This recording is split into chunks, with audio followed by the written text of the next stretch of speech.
Здравствуйте, уважаемые участники конференции. Good morning, dear participants. Спасибо, что присоединились. Thank you for joining us.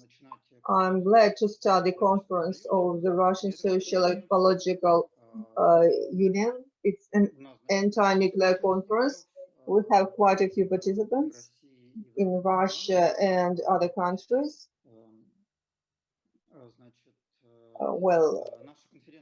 Our conference today will have two parts.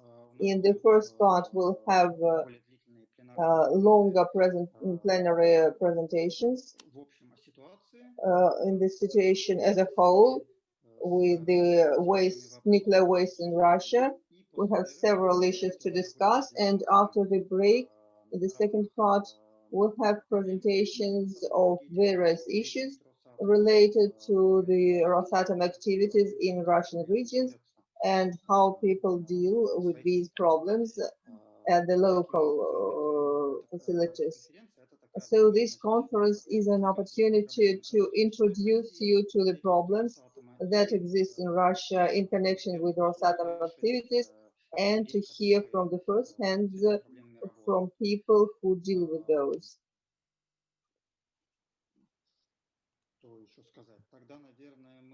What else can I add? Also, I wanted to say that we have people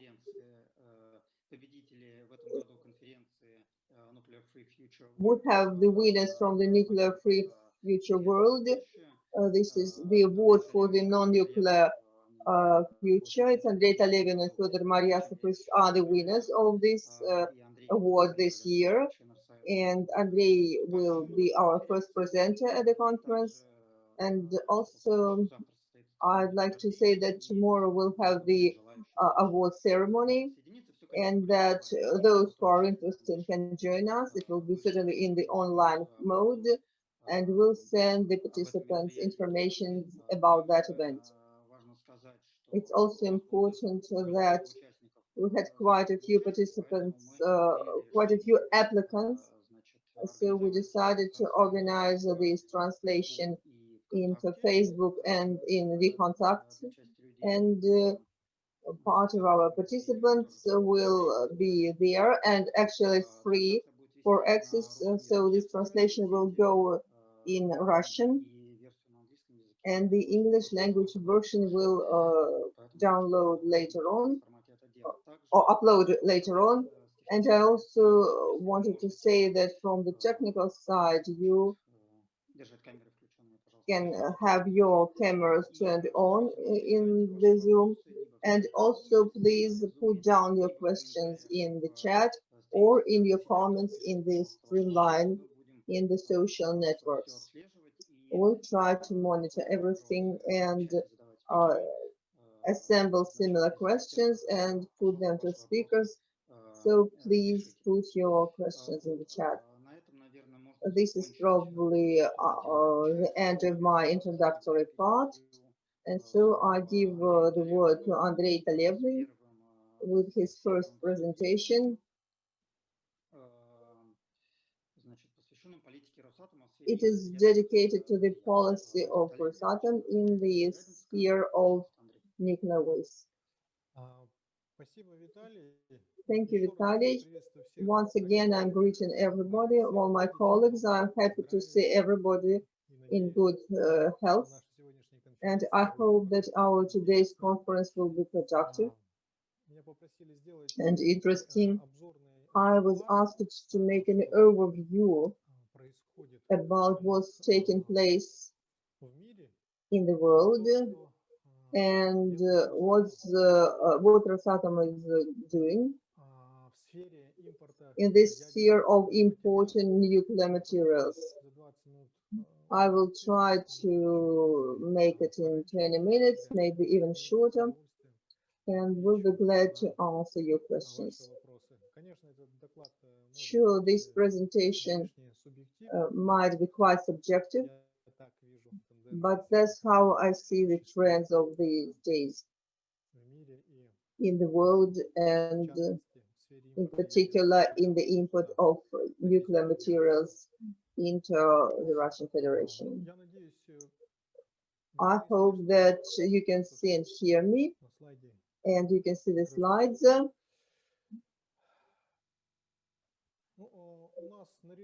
We, along with the general principles of the legislative development and based on the general principles of state policies and nuclear waste treatment and decommissioning of nuclear power plants, our policy should not contradict to the principal rights and interests of Russian citizens. And let's look at its implementation. I'll start with a general description. So production of nuclear power has increased as compared to 2018, has increased, and recently this World Organization published a presentation report last summer. The total capacity has increased to the record amount of almost 400 gigawatts. And I have indicated here the risks which Rosatom creates with importing nuclear materials into Russia. So first of all, that is nuclear waste, and also import of decommissioned closed sources of ionized irradiation, first of all medical machinery, and also accumulations of nuclear waste from the production of nuclear fuel, and importing of United Hexafluoride of uranium. And last point, I put the northern marine waste, because it's quite discussional to put this topic here. What's the connection? But you know that Rosatom is the major kind of explorer of budget, and including the Arctic. And as this northern way is 40% shorter than going through Asia and the Suez Channel, that's why they enhance their ice-breaking fleet, and they have vast plans in connection with the northern path. And so I indicated this. So import of the new radioactive waste here. As of today, we have contracts signed with Hungary, Bulgaria, Czech Republic, Bangladesh, Iran, Egypt, Belarus, and Turkey.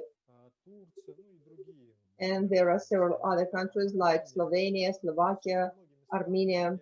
We have a number of countries where we have nuclear power plants or nuclear power blocks, like in Bangladesh. We have already signed agreements on the import of radioactive waste.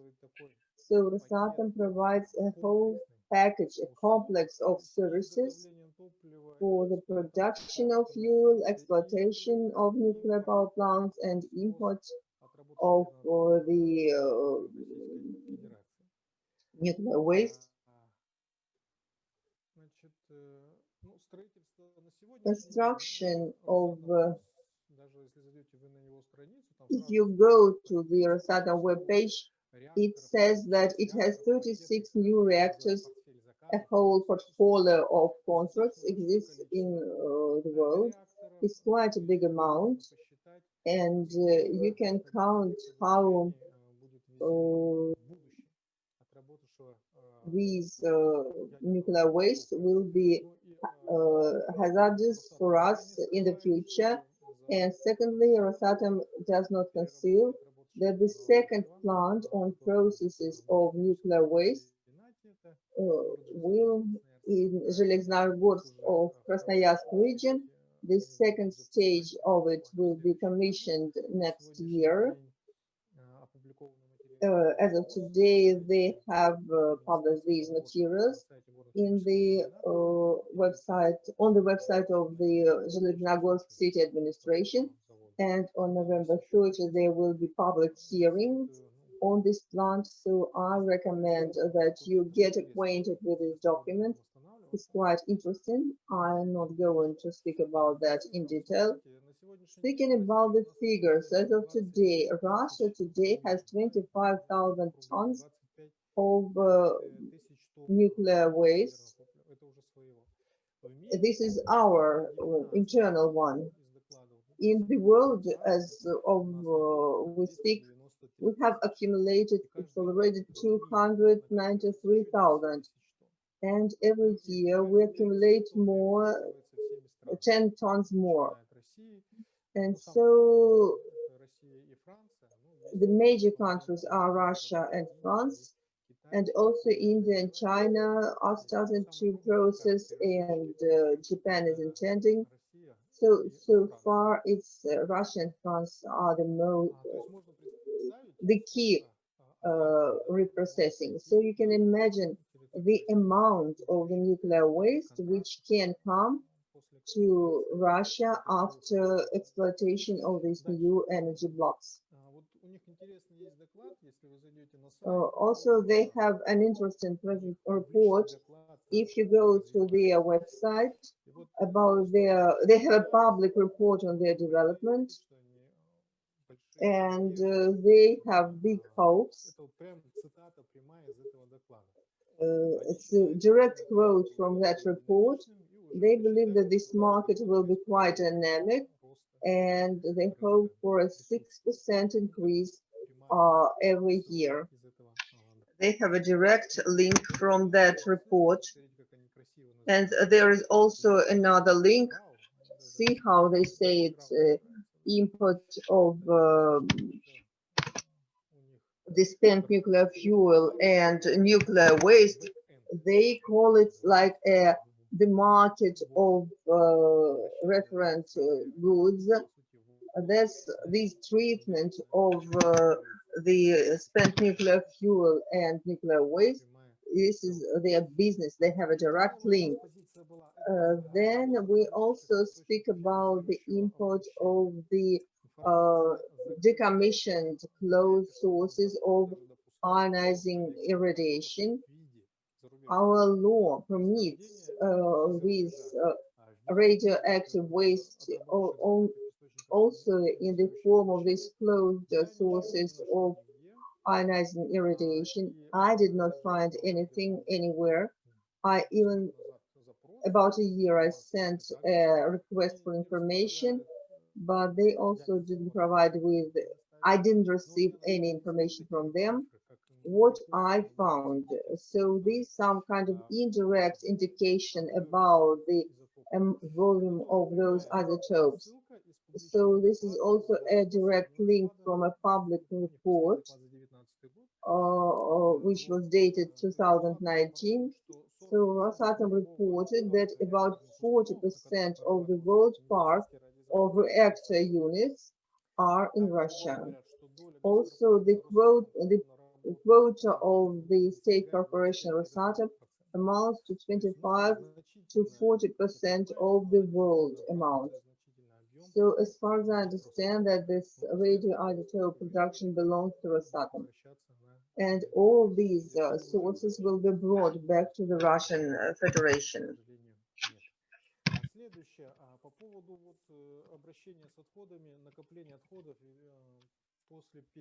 And again, about accumulation of the waste after production of the fuel that is going to abroad, and all these materials that are also included into the stock going abroad.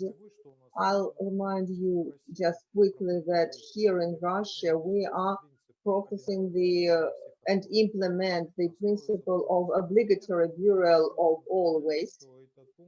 And I want to remind you that this is this means that these waste will be never extracted. It is made on the fee base.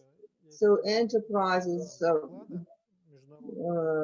transfer those to the storage facilities, Also, I used this report of the conference held within the frames of the Convention on the safe treatment of the waste, nuclear waste and spent fuel. The latest report said that we have so far 897 storage points, and other storage facilities should be decommissioned shortly, and everything moved to those storage facilities. The next issue I've indicated, this is about uranium waste. This is an old problem. It existed back in the Soviet Union. In the 1980s, I found the first sources about import of this substance. Practically, this is nuclear material of Russian nuclear specialists, and since then, it's been the process is going on, and then I found the first contract in the 1980s, and that was only because of the naval accident, and then it was a global scandal. Here are several figures how much of DUHF has been accumulated. We have 1,000,000 tons and 4 enterprises in our country. It's a huge amount. In the previous years, we have transported in about 140,000 tons of DUHF. Certainly something is being extracted, but the major bulk remains of this radioactive waste remains in the Russian Federation.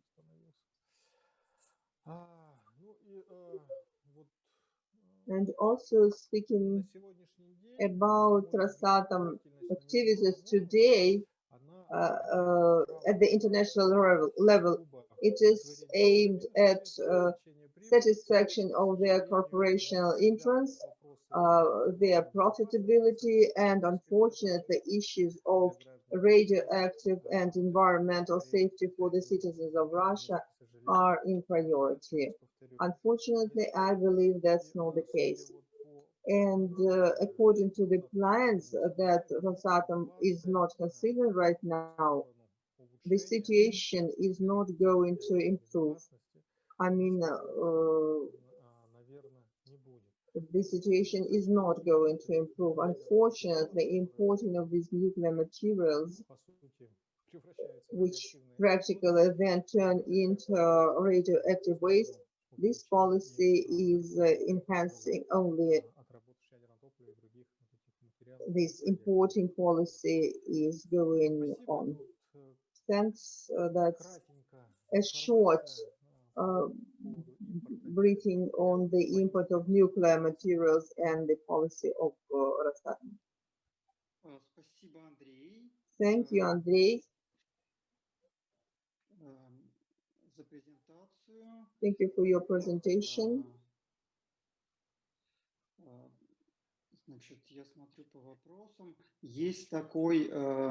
I'm looking at the questions. There is this question.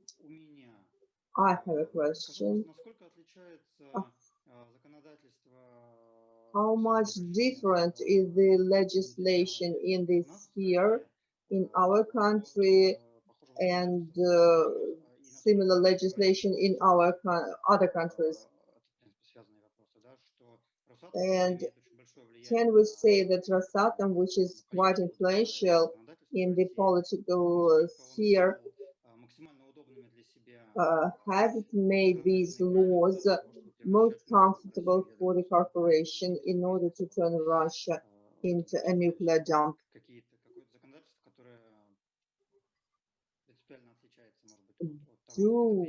Is our legislation somehow cardinally different from what is adopted in other countries? The first law in this matter, it appeared in Russia only in 1995. We first had the Environmental Protection Law, which appeared in 1991, which prohibited imported nuclear materials from abroad. But as in 1999, there was a whole campaign on the environmentalization of our legislation, and these amendments were adopted, which then were reflected in the new law on the environmental protection, where this import of the spent nuclear fuel is permitted. If we look at the legislation of Canada, the United States, even France, they absolutely prohibit importing of the spent nuclear fuel, and certainly they are against turning their countries into this spent fuel. Even France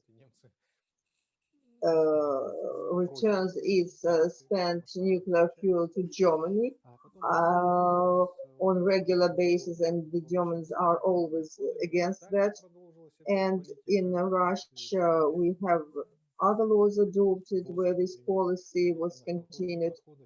For example, this import in the form of these radioisotope sources.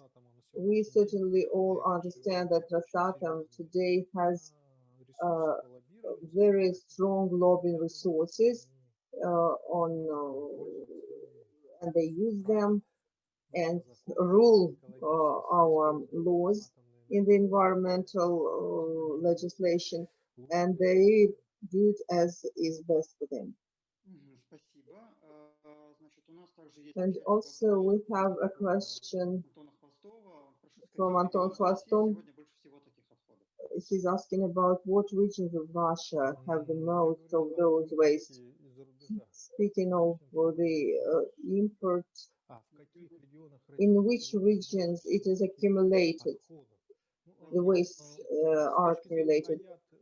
Speaking about the spent nuclear fuel, Chelyabinsk and Krasnoyarsk regions, liquid radioactive waste, the most is in Chelyabinsk region, where they are practically dumped. And unfortunately, it's also taking place in Seversk and Krasnoyarsk in the underground storage. So liquid waste is injected there. They have huge amount of waste accumulated.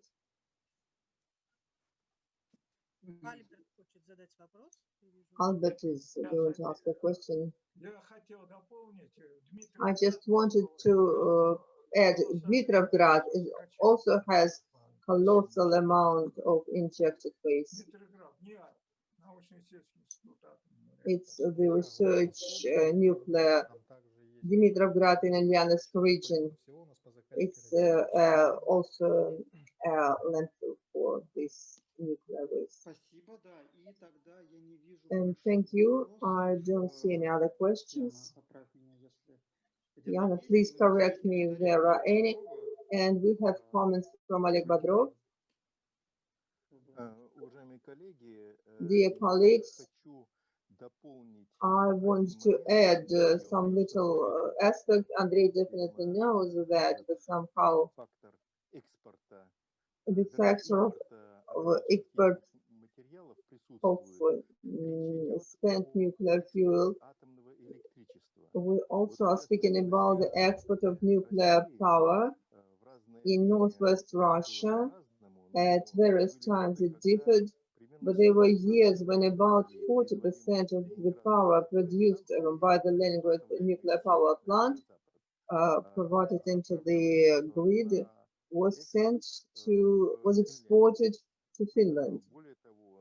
More than that, construction of a new power plant which is going on, it presumes that there will be a cable going on the bottom of the Baltic Sea to the border with Finland, to be used for exporting the power in the amount of a whole block of a nuclear power plant. This is an equivalent to that waste, spent nuclear fuel will be imported to Russia. It is such a hidden mechanism, but it's really operational. Oleg, thank you very much. But I don't see any other comments so far. So thank you, Andrei. I have a short question, please. That will be our last question. So Andrei, in Turkey, we are building a nuclear power plant. It will be our plant to sell power to Turkey. It's quite rather strange. It's an experimental station. But if the Turks will take this, let's say, the energy for no higher than by 2 rubles, and in Turkey it costs like 64 rubles. What we're going to do? What is Rosatom going to do with this nuclear power plant? Let's imagine the Turks say that either you sell it at this price or take it away from us. What shall we do? Well, Andrei, if it's a question to me, I don't know what to do in this case. Yes, they are building now 2 power blocks. It's a capacity station. I think these are not only financial risks we are having not in Turkey. The same Bangladesh is constructing that under the same conditions. And also in Egypt, we are going to have a plant under practically the same conditions. So we have huge risks here, and they are multiplied in connection with the instability of these regions as a whole.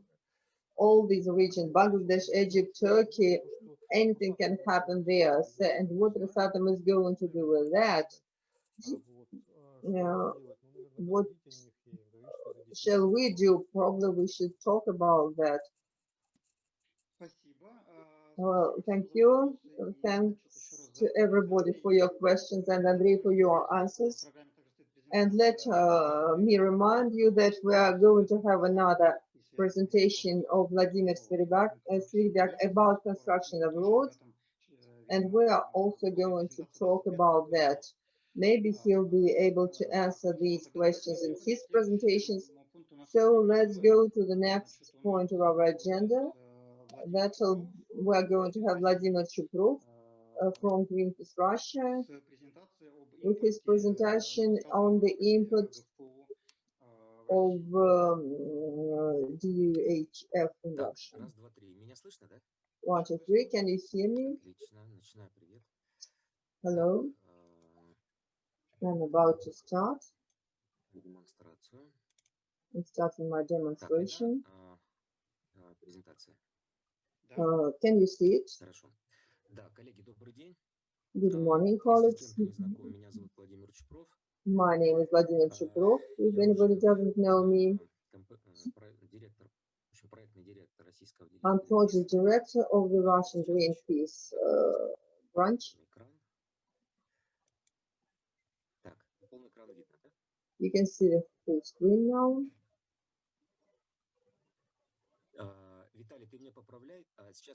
Vitaly, please correct me. Can you hear and see me? Today, I'm in place of Rashid Alimov, who could not take part due to health issues. It's his presentation. I also complemented with a few of mine. The situation from this import of this uranium hexafluoride. What are we talking about? It's one of our last actions through the St. Petersburg port. We bought a new portion of this uranium waste, We have quite a few new people in the audience. So the more new people, the better. We need to expand our audience.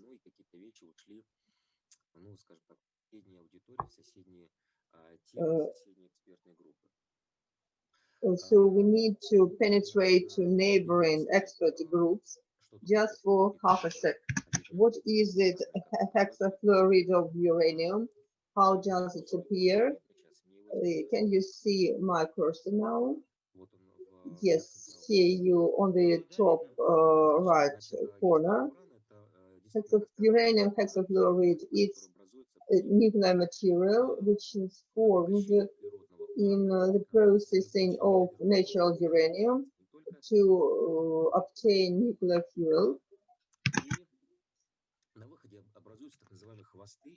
And in the so we have so-called uranium tailings or uranium hexafluoride.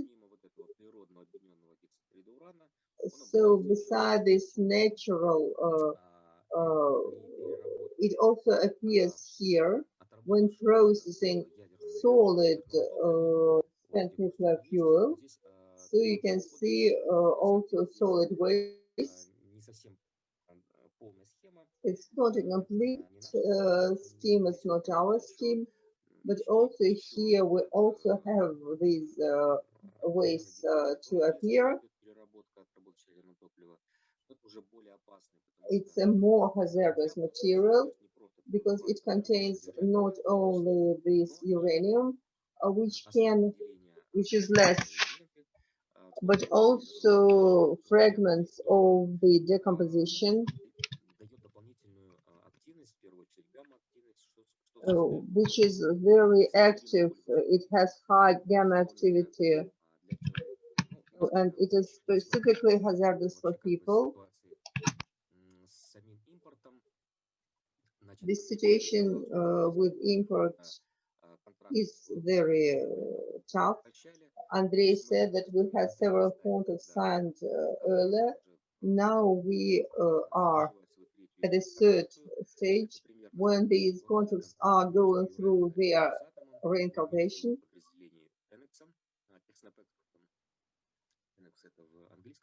So we have this 10X company, which is the daughter company of Rosatom, affiliate, and we see that about 10% is exported as enriched uranium, not depleted, but enriched uranium, and the rest, 90%, stay in the Russian Federation. For that, Germany pays for the services for processing these raw materials, as they call it, and back it gets its enriched materials, and all the tailings stay in our country. For you to somehow to make it the presentation more lively, here are several pictures of the international. This here you can see Alimov standing in front of Gostiny Dvor in St. Petersburg. It's last year New Year action against this nuclear waste in Russia, about which we found out exactly in last year. And the next question is why this is so bad. First of all, we're speaking about the technological risks, and the risks are not about the radiological, but also toxic. And first of all, we're speaking about phthor, which is extremely toxic material.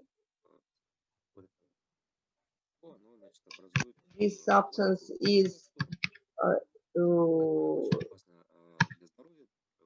fluor. It makes special acids, which is very hazardous.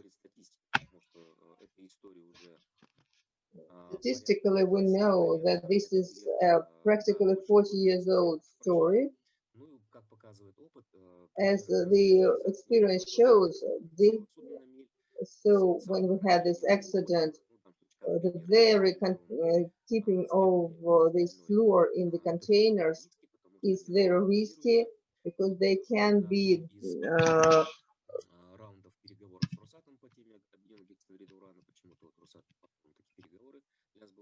so we had negotiations on these containment failures. The statistics of containment failures shows it's only very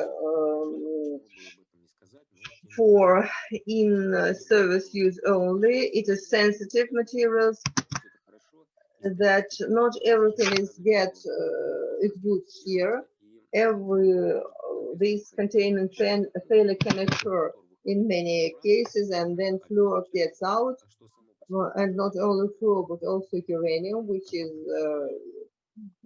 can cause irradiation.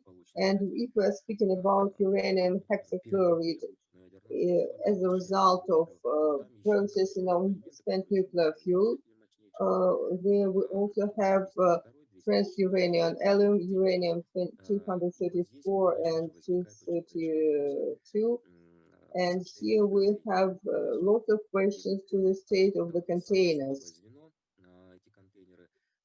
Containers are a very weak link in this chain. As far as storage is concerned, we do have some statistics. I won't be able to give quick answers. If we're speaking about import and into Russia of uranium hexafluoride, in the 1990s, these were the top import deliveries. They still remain the biggest. Then we were mostly speaking about Urals and Zelenogorsk. To a certain extent, it was also Angarsk. Luckily for other locations, probably. And if we're speaking about German import, it's about Urals. France traditionally was exporting to Tomsk and Tomsk 7, and partly to Zelenogorsk nearby Krasnoyarsk. In that regard, Tomsk was luckier because only depleted hexafluoride was imported there. Well, correspondingly, society is absolutely against this process. We have lots of protesting in various locations, thanks to activists who got out into those actions of protest. You can see an occasional photo made by Greenpeace staff, how this transportation looks. These are these very containers with the radioactive waste, which are the barriers for contamination into the environment. You can see that anything can happen to it. It can fall down, it can get into a fire, while we are being convinced that they are super reliable, but no risks can be excluded. You can see people standing nearby, and if these are scientists who are irradiated, for example, this gentleman who is standing in his short, he is under radiation right now, and he is now radiated in the amount of 3 to 7 times exceeding the norm of gamma radiation. It's unclear who is there, and if this guy has been subject to radiation before, this is quite hazardous. Here is my is a picture. So that was about environmental safety. Why is it dangerous for our health and environment? But there are also another important aspect, which is economic aspect. It's about economy. Why? There was a question, what is the difference between the Russian and foreign law. As far as uranium is concerned, and the topic of this presentation, unfortunately, both German, French, and Russian laws are quite similar in that regard. The German and French law considers this as raw materials and does not prohibit sales of those materials to other countries, and Russia is sort of mirroring that law and permits import of those materials. That if we tomorrow offer Germany to import it to Germany, they will definitely find excuses for not doing that. The first excuse is and why the German nuclear specialist is certainly economy. So these are Peter Dill's estimates. The order of figures remain the same. What would it cost the treatment of enriched uranium in other countries? So it's $297 per kilo of utilization of uranium hexafluoride, and so multiplied by 1,000 tons, which means a million of kilograms, and we multiply by 10 or 100.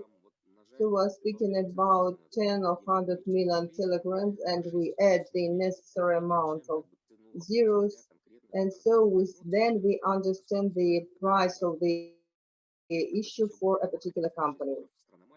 So, for example, Urenco provision, it's a small country, they have high levels of radiation safety requirements. And so we're speaking about Urenco saved for it like $6 million. That's why they are trying to do that in Russia. For Russia, it is much cheaper. We have cheap labor force, cheap electrical power. And so that's the cost of the matter. That explains why they're trying to get rid of these precious raw materials. The question is,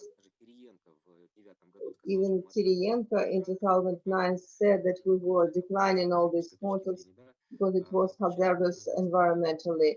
But the reason why we turned back to that, you can see the market prices for one-time contracts for re-enrichment of uranium and the service of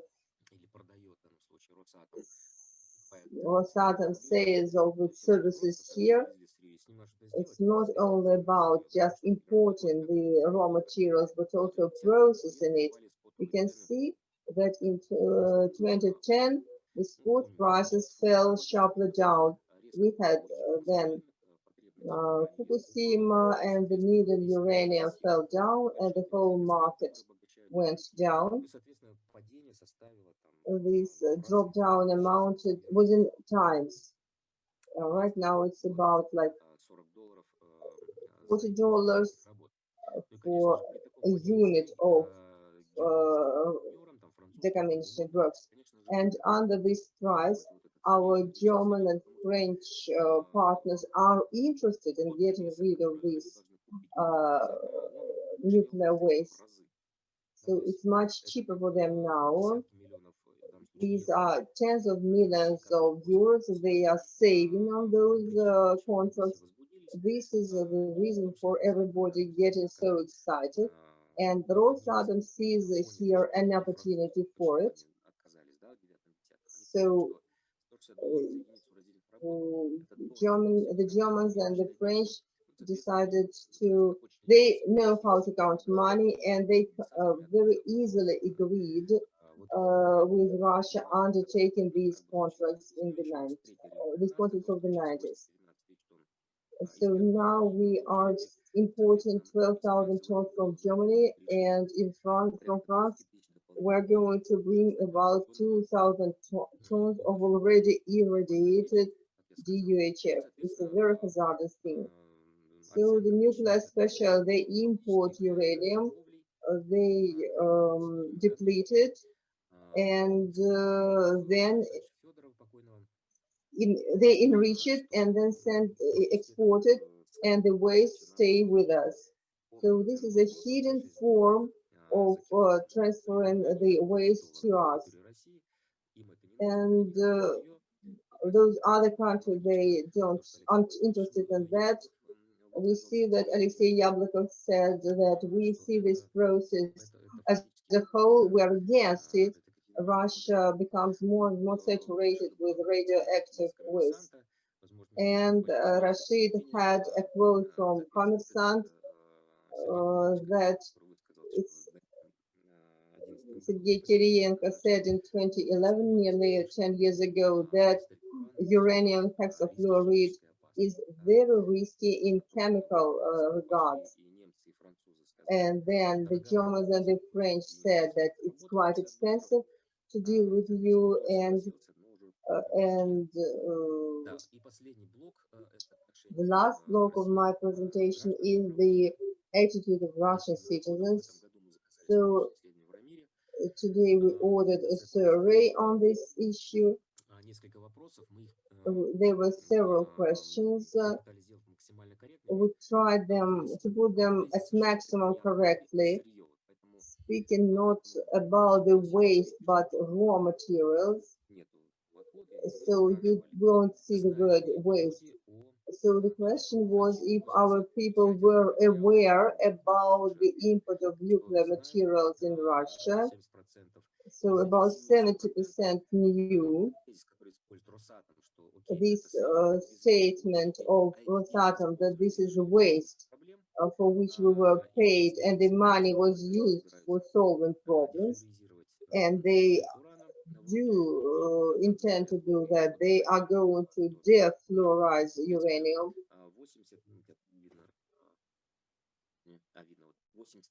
You can see here that 81% of our citizens believe that this is an unacceptable thing, that we sell our territory for the money which we are then going to use to resolve the accumulated problems. So we sort of create a new problem at the account of which we are going to solve the previously existing problems. Yes, here our population was quite understanding that this was a parameter which was not meeting the national interest. So here is a table with the results presented. It will be available upon request.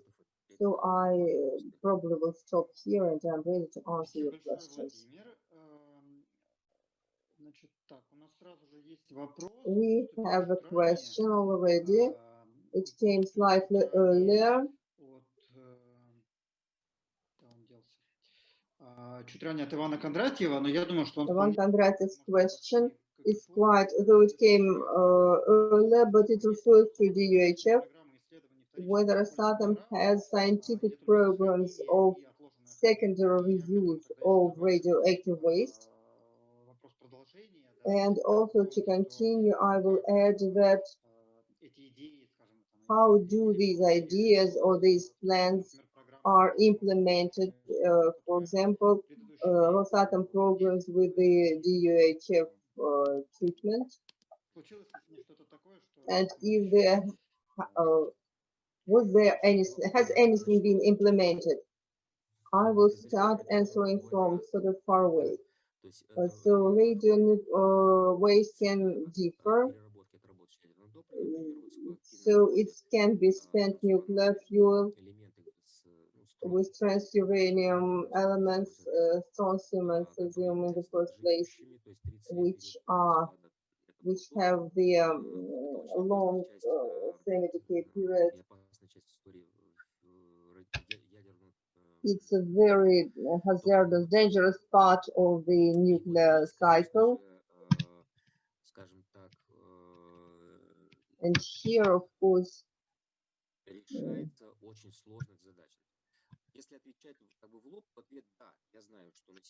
Yes, if we say shortly, yes, they scientifically are trying to resolve, but as long as it has not been done scientifically, there cannot be any specific engineering approach.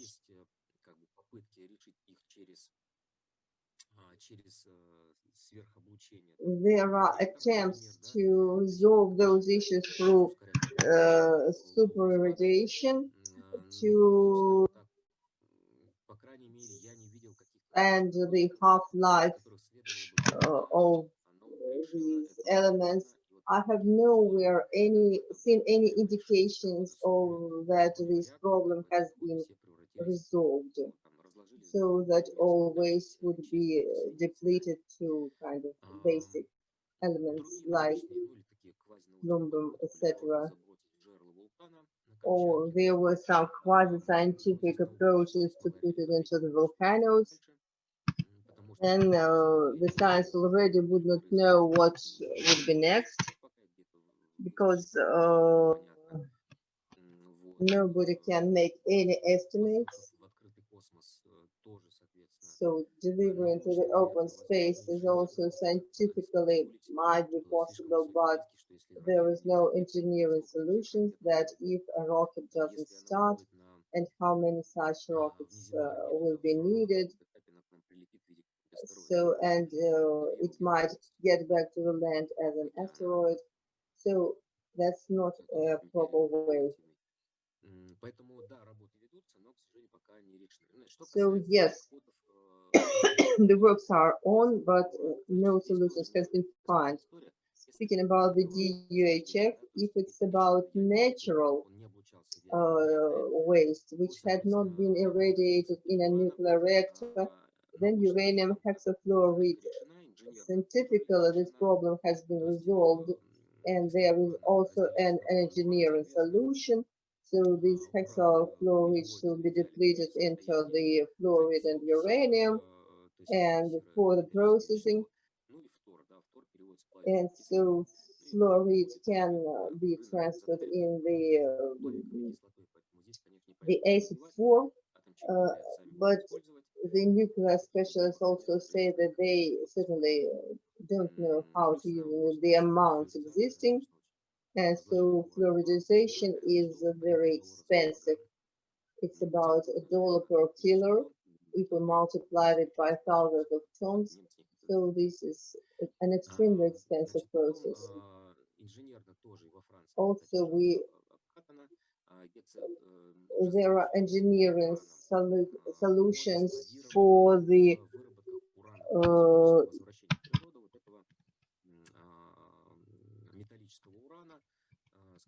metallic uranium can be stored in some facilities, but there is a second part that you cannot deal with that in an easy way. It should be depleted before that. Their fluoridization should be preceded by purification processes, and this is also a very costly process. This is a centrifugal process. De facto, it's a whole manufacturing process for this equipment, and then it also is emitted into the atmosphere, or as liquid waste is injected into the underground facilities. Is going on, and this is it's a very complicated process. Unfortunately, my knowledge is limited. I have a question: where can we store that? So I'm speaking here about possible scientific solutions. And please remind me about the second question. It's about the program of dealing with DUHF And yes, it is a derivative of the first question that based on those technological solutions, there is a program. But I believe last week there is a program, it is available, that by 2056 all that 1,200,000 tons of the planned contracts for the uranium hexafluoride will be transformed into a safe form of substitutes. And there was another technology of tetrafluoride of uranium, but they made the right decision of the French technology into, and they are going to purchase 3 units in addition to one already existing in Russia, 3 plants for defluorization, and that will produce metal uranium. And that's what we have seen in the containers. And I believe in 2056 is the time when all these waste shall be turned into a safe form. There is a continuation to this program. We cannot import these raw materials, and that's it. We need to indicate the way we're going to use it. And so it was said that it was to be used to receive the new plutonium. But they're going to use it to produce new plutonium, so use them in those blocks that are surrounding the nuclear reactor. Well, this depleted uranium is going into processes. From it, they separate plutonium isotopes, which isotopes of plutonium to be used in the new nuclear cycle. So what are we supposed? So we turn this uranium hexafluoride into plutonium. This is a program that we cannot be satisfied with. From the viewpoint of nuclear power cycle, that what we are going to import, what we're importing, we're going to turn into even a more dangerous type of nuclear fuel. I can't understand their reasons. This commissioning of the facility in Tomsk is postponed and postponed.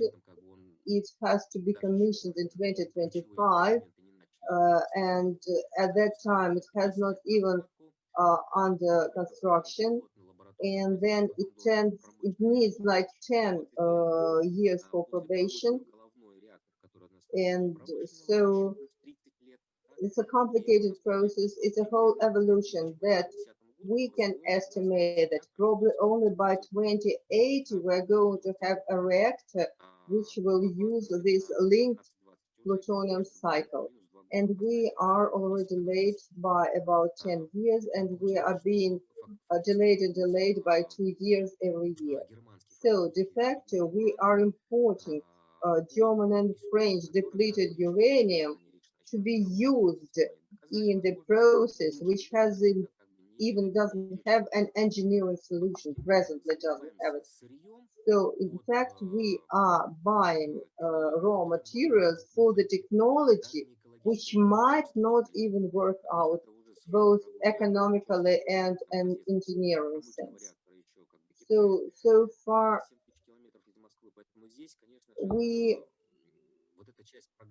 this part of the program is absolutely of Manila style. We criticize it, but they say that it's all secret, sensitive or classified information, and that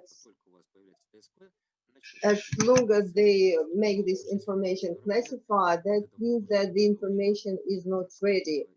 If it was ready, it would have been publicized by Skabeva and Solovyov. So we can assume that Adamov projects is more dead than alive. Yes, there are such marginal things as using of this uranium hexafluoride for balances in air construction for buoys, for the cores of shells,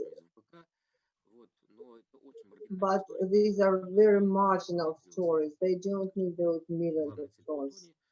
So the main goal is plutonium, but to understand and to believe them, it's very hard. We can't believe them at this point.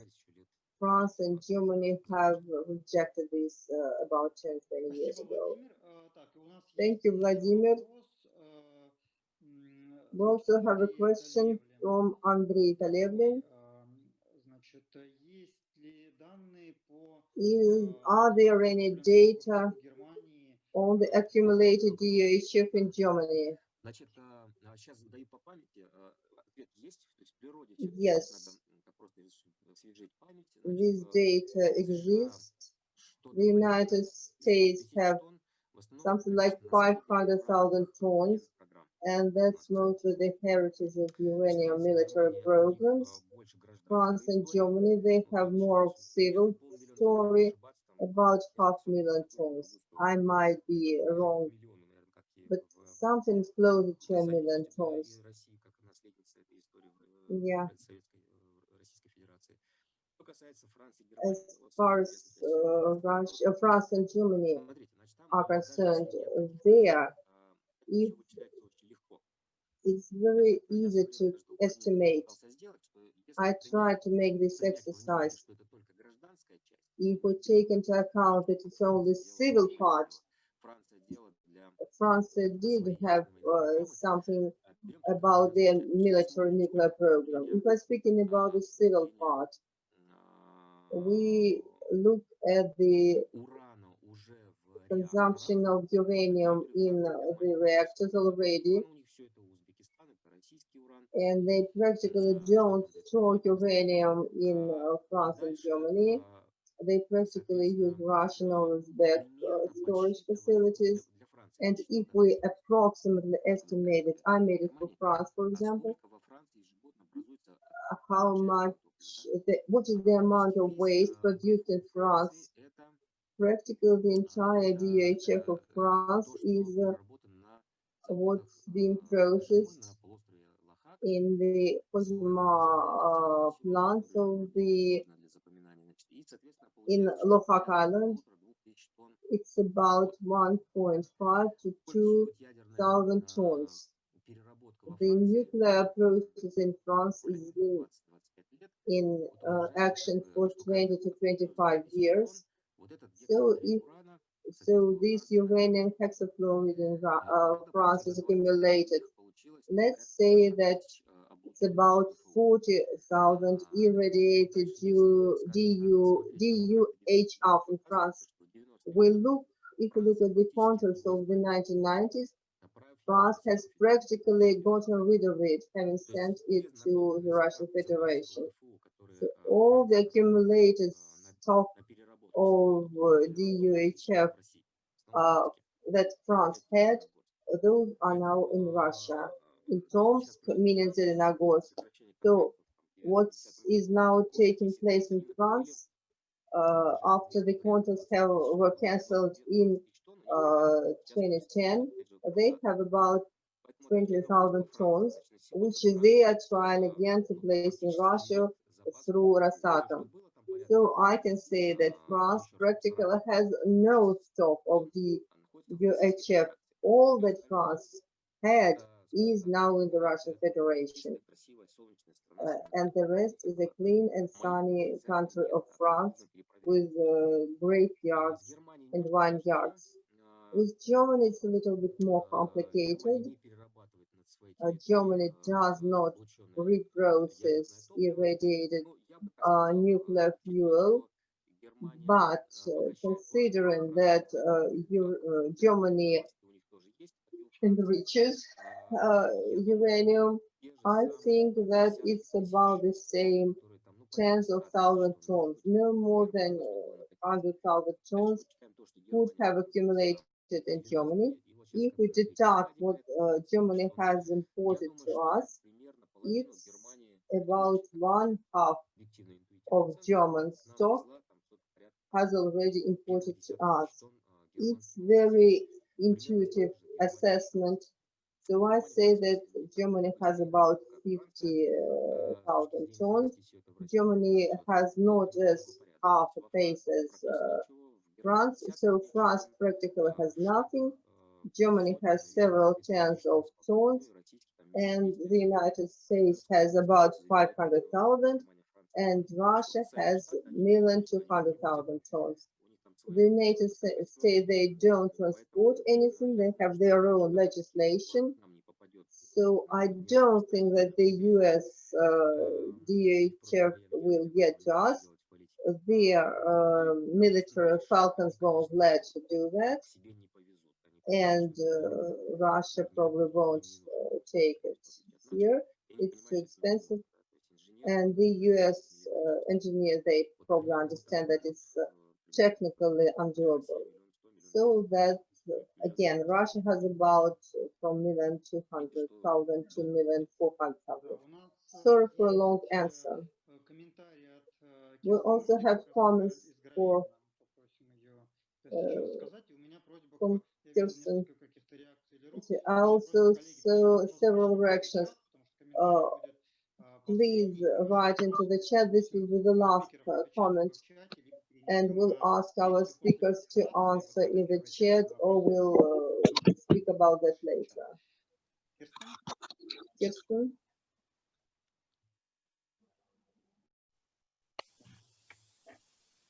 Okay, can you hear me? Да. Good. I cannot provide any data, but I would like to mention something in general. I mean, it is so very dishonest from the German government to talk about a German phase out and then still, give me a second, I still hear me on my phone. I throw it away. It is so very dishonest from the German government to have nuclear plants running in Gronau. We have the enrichment of uranium and all these nuclear transports to Russia. In Lingen, we have the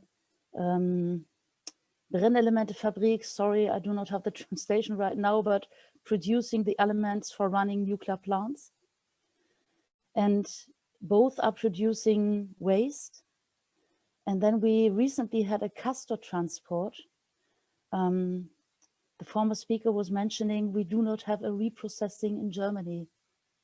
That's true, but Germany has sent their nuclear waste to reprocessing in France and in Great Britain. And now these transports are brought back. What in general is a good idea, that every country takes responsibility of their own nuclear waste. But at the moment, there is no plan. There is no plan how to do the storage in future. I guess you all heard about the end of Gorleben. That was for more than 3 decades now meant to be a final deposit for the German nuclear waste. So these plans were cancelled end of September. And by now we have the situation that we have a completely new start or restart of a final deposit research for high radioactive waste in Germany. So this means we are,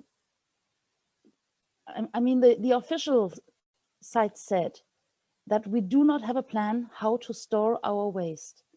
And we really oppose the transports to Russia. And I would like to strengthen our international network to end these transports and to end the nuclear age. And I'm really happy about this conference. I'm also happy I'm the winner of a prize that is given in Germany each year. It's the Schönauer Stromrebellenpreis. And I got this for being in resistance of nuclear power for decades now. We did a little video in Gorleben last Sunday, and I am mentioning the Russian anti-nuclear community, that you are under great pressure, under great repression of the state. And I guess this prize that I got from the Schönauer Elektrizitätswerke is also meant for your community who is opposing nuclear waste and nuclear energy and nuclear power. And let's continue working together to have a short way to phase out worldwide. Thank you very much. Виталий, можно буквально на 10 секунд реплику? May I have a short replica for just a short comment, 10 seconds? First of all, I'm very thankful to the presence of our German colleague.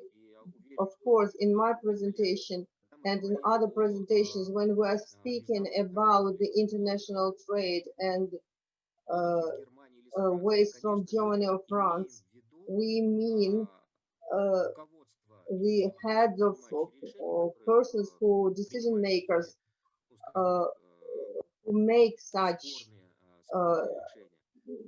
disputable decisions, and in no way we mean ordinary citizens who understand things very well, and we understand that this is about the interests of nuclear concerns and dirty politicians, and in that sense we are very we stand together with the ordinary citizens of France and Germany who always help us and our public campaigns here in Russia. And using the opportunity, I want to thank our colleagues from France and Germany and other countries. Thank you very much. Thank you, Vladimir, again for your presentation and your answers. Thank you, Kirsten, for your comments and your work, and all colleagues for your questions. You can keep on asking questions. We'll have a sessions of Q&As. And now I'm giving floor to Vladimir Slivyak, who has already turned on. He can make his presentation. He's going to tell us about the construction of nuclear power plants abroad and connected with that transfer of spent fuel to Russia. Thank you, Vitaly. I hope I will be able to show my presentation. So,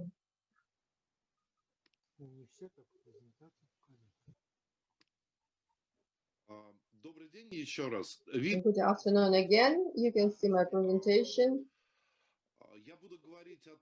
I will be speaking about the contract that Rosat has already signed or is going to sign, and what does it mean from the viewpoint of returning of the spent nuclear fuel to Russia. And I will start with the following. Where do we get this data? The organization I work with, the Eco Protection, has been making surveying within the frames of which we collect information from various sources in various countries. First of all, it's official information, but not only. In regards of various contracts, both those that have already been signed or are only planned to a certain extent of probability. And we each year, in the first half of the year, we publish a new report in which we tell in detail on what is happening in this year. Why is it taking place?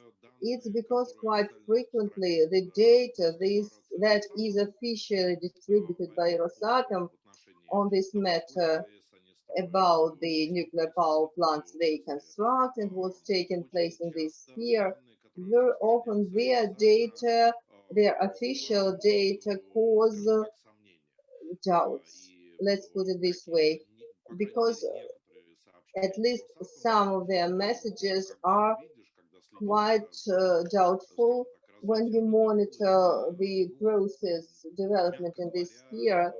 To put it mildly, we have the feeling that maybe they are not absolutely honest due to their own purposes. So in order to have the real picture, to understand the situation where things are actually being built or where they are just speaking. So for you to understand our work in the last 2 years, this year we published our report last May, when we gave information about the previous year, about the nuclear power plants built, about the contracts signed and not signed, and about the state of the arts of the last year until this year, until the last April. So our main results are approximately as following. The last report portfolio first, we should say that last year our report on the 2018 and this year report on 2019, they both show that information officially distributed, including that by the messages from the official messages from Rosatom, they disseminate quite this misleading information, which can mislead people, those who are not in this sphere. If the previous and pre-previous and this year we could see messages from the state corporation, you can see these messages on their websites that Rosatom is building, is implementing construction projects with 34 reactors, 36 reactors. But our research showed that the actual amount which has already been processed by contracts with certain obligations, where we can really speak about existing and finance projects within the frames of which certain actions are taking place, like there are presently only 21 nuclear reactors versus the declared 36. And if we count the means, the funds, and the cost of these projects within the frames of which these 21 confirmed reactors are constructed, then we are speaking not about $130 billion, that's the official figure, but that will be about 90 billion, which is 30% less. So it's 90+ billion dollars. That's what the so-called contract portfolio of Rosatom, which is already also is quite a huge amount, but you can see a pretty good difference between what is declared between 90 and 130, 21 and 36 reactors. We can't say that that's exactly the same. As of the spring of 2020, of those 21 projects, yeah, in the stage of active constructions, there were only 8. And those were in Belarus, Iran, Turkey, India, and Bangladesh. I will comment here that we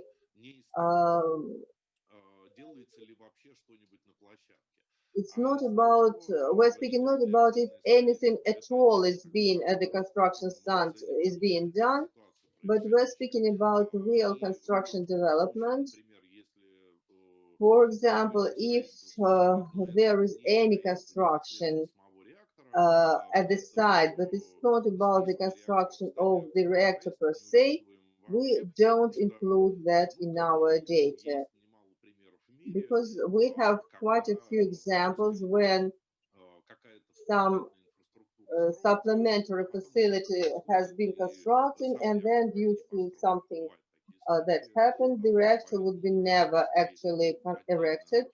That's why we have these separate lists of what the contracts have been signed on and what is happening at the construction sites in the reality. So the 8 reactors that had been under construction last year, these were Belarus, Iran, Turkey, India, and Bangladesh.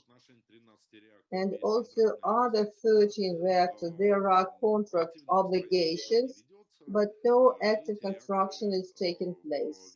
Those reactors are in Hungary, Egypt, China, and Finland. That's what we can claim quite confidently. With high degree of probability, we believe they will be built because the contracts are already in action. And there is another parameter that we look at and analyze. It's about financing. And we can claim that there are no other but Russian authorities financing source. And Rosatom has no other sources of financing. Rosatom undertakes attempts to find new investors, including, for example, in Turkey, where the construction is in an active phase, but in no other country, Rosatom has not succeeded in finding local investors to be engaged in their projects. In our opinion, that says that there are many issues of economical part and about the actual, how to say, justification of this construction as a whole. Well, when we're speaking about this spent nuclear fuel, which of course appears as a result of nuclear power plant operation, Rosatom can return it to Russia. It may do that from the nuclear plants, and that's not necessarily against what you can time from time hear from the nuclear officials. I mean, among other things, the declarations about nuclear obligation, international obligation on the nuclear spent fuel. No, we can't claim that there are any international obligations that would make any country with a nuclear power plant and with nuclear fuel received from Russia. It's not a must for such a country to send this nuclear spent fuel back to Russia, but such agreements can be signed with Rosatom so that it will be take this spent fuel away, and these services are offered, and often they are negotiated at an early stage. And here it's interesting was to look into the cases if all these contracts that we are talking about that have really been signed, let them be not 36 but 21 nuclear block, how much of spent nuclear fuel will be transported into Russia if all these reactors are built and will have worked for the period intended. What we'll have in the result? Our estimates show that in the next 70 to 80 years, it will be about 24.6 thousand tons of spent nuclear fuel to be transported to Russia. It's a huge amount. It can be comparable with the amount with the spent nuclear fuel accumulated through the entire history of the development of Soviet and Russian nuclear power production. So that's the amount we have in our country accumulated by now through the entire period of nuclear power plants exploitation. So if they do build those power plants at the period indicated by the designers, that will be the amount. So you can see that the new service period is already like 60 years. So if we count that within this period of time, that is about 70 to 80 years, so the amount of spent fuel will be like 24.6 thousand tons. If we're speaking in more detail, it's about from those 21 reactors, the 6 are pressurized water reactors, and 15 these are pressurized water reactors 120, and those will be exploited for 30 and 60 years, and they will work out about from 24 to 26,000 tons of spent nuclear fuel. And we have all the grounds to speak that it all might end up in Russia. And if we count with the expansion of the service period as they do that in Russia, that is the usual practice. Sometimes it's extended for like 50% period.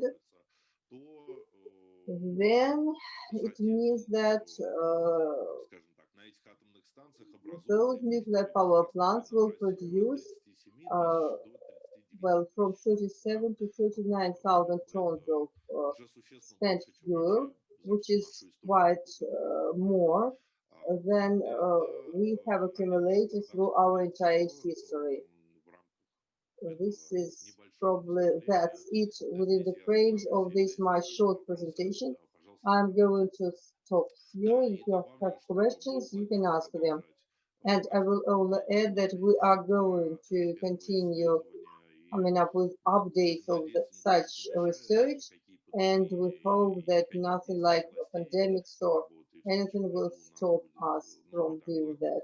And next year we are going to have a new presentation on this matter, and we'll show the changes which will have happened in the next year, in this year. And all our reports are in the open access domain, and you can download them, you can read it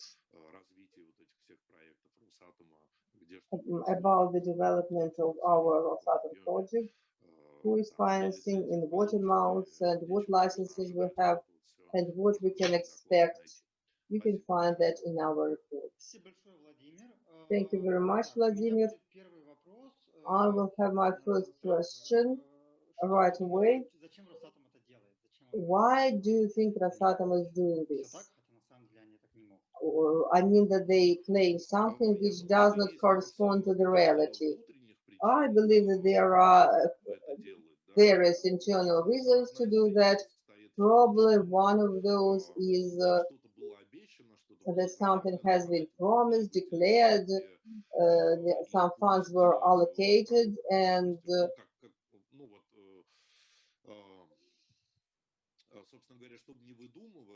in order not to invent, I'm not going to come up some ideas. In our last report, we had a detailed article about this study in one of the leading newspapers, economic newspapers, economic news. Last May, if I'm not mistaken, there was an article which was presenting the results, and there was a big story and a long story about how they were reaching. It was difficult to publish that article, and after the newspaper did publish it, these results, they received a letter from Rosatom. I saw it myself, in which Rosatom said literally, do you think that we are going to cheat on you based on what we, based on the information we have, which have collected? Yes, they are cheating. it's understandable that there could be a moment when there appeared a strategy, a development strategy in regards of the nuclear power plant construction abroad, and probably that had some patriotic context or subtext. Usually it exists that we have the best technology, the most reliable technologies, we'll export those and make money, and nobody thinks about nuclear waste at such moments. So probably some money was, big money was allocated from the budget, while all the contracts we're speaking about, these are Russian budget sponsored contracts, sometimes for 100%, but sometimes slightly less, but this is all state money, all our Russian taxpayers' money. And I see here the first reason is that certain plans were declared, and probably they were failed partly, which is quite normal. It happens in Russian, and in order to, well, Rosatom wants to pretend that it fulfills its plans in full, in accordance with the program that was declared. Besides that, it's obvious that within the frames of state corporations development, Rosatom has this part of accumulation of a huge portfolio of contracts, and to declare Rosatom the major nuclear power company in the world that construct the highest number of plants in the world. I'm not going into details now and present you my ideas why the authorities decided that it was important for them, but this is a fact we have to deal with. We can see that from the statements of various officials, from the government, the corporation itself, that ideologically there is such a vector. So to convince everybody that we have everything the best, the most marvelous and advanced in the world, we have the best technology in the world. To do this, we must speak about the huge portfolio of contracts and the gigantic cost of our contracts, that we are constructing a certain number of reactors. These reasons are just on the surface. Probably there are deeper reasons as well, which we hard to judge about on the basis of the information we can receive. But we can claim that the Kremlin is sincerely believes that these technologies are going to develop, and that Russia is grasping a part of the future market. And in my opinion, we must speak about a huge strategic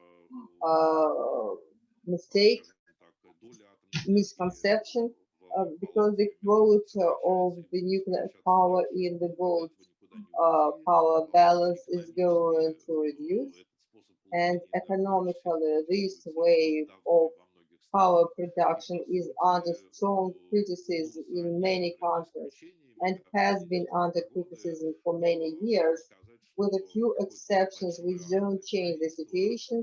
Some major nuclear construction is possible only in the countries where, due to the lack of democratic institutions or democratic norms and regulations, this type of industry has unlimited access to political support and budget funds.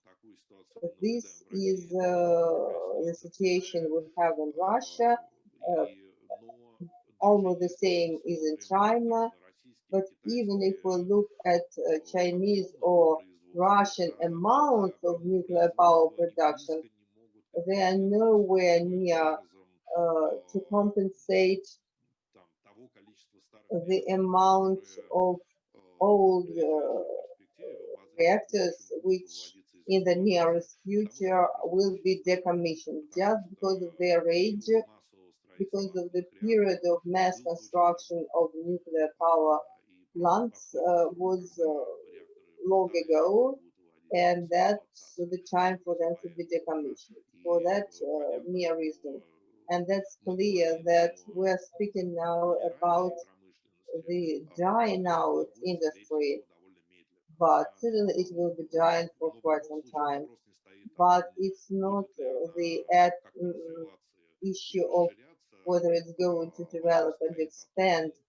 We're speaking about when we're going to get rid of that. Unfortunately, it looks like it will take time. Спасибо, Владимир. Thank you, Vladimir. Задам.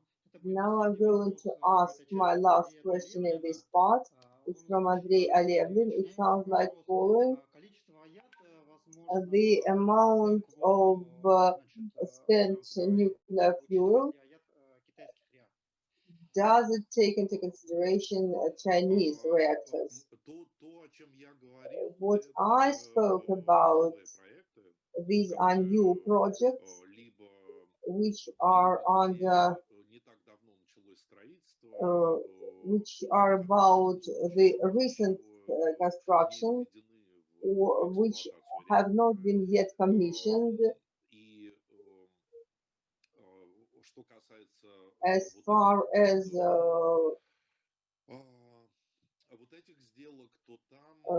about these contracts, this is hard to speak about China because we have a contract between Rosatom and China concerning 4 energy blocks, but the amount of this contract is not too big, which means that Rosatom is only equipment supplier, and it's an essential change, because if earlier Chinese, if we're monitoring this amount of the sums of the contracts, we could earlier see that Chinese contracts included supplying equipment, constructions, and everything. So the most recent contracts, they show that it was about a relatively modest amount. It was concerning 4 new reactors. Altogether, it was 5 billion. If we spoke about construction or full-fledged construction of 4 blocks, that would have been like $20 billion, could be more. So based on the practice. And here the amount is at least 4 times less, which indicates that Rosatom will supply equipment, but will not be the main construction. Whether Rosatom will take the spent fuel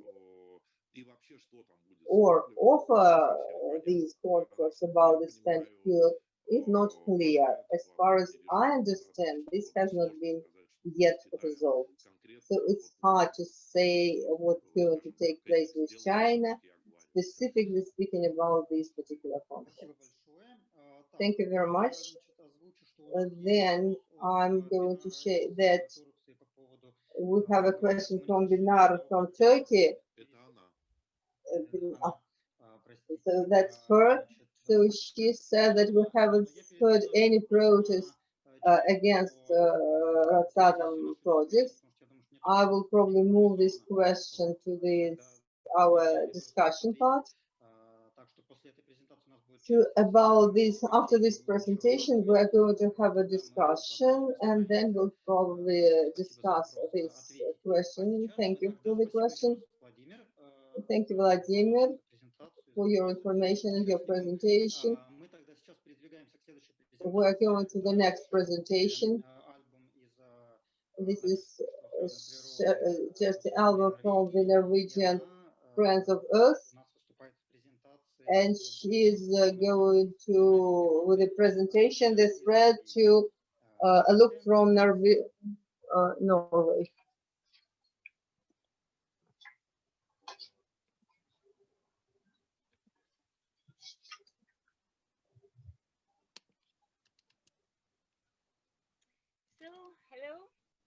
morning. Thanks for the invitation.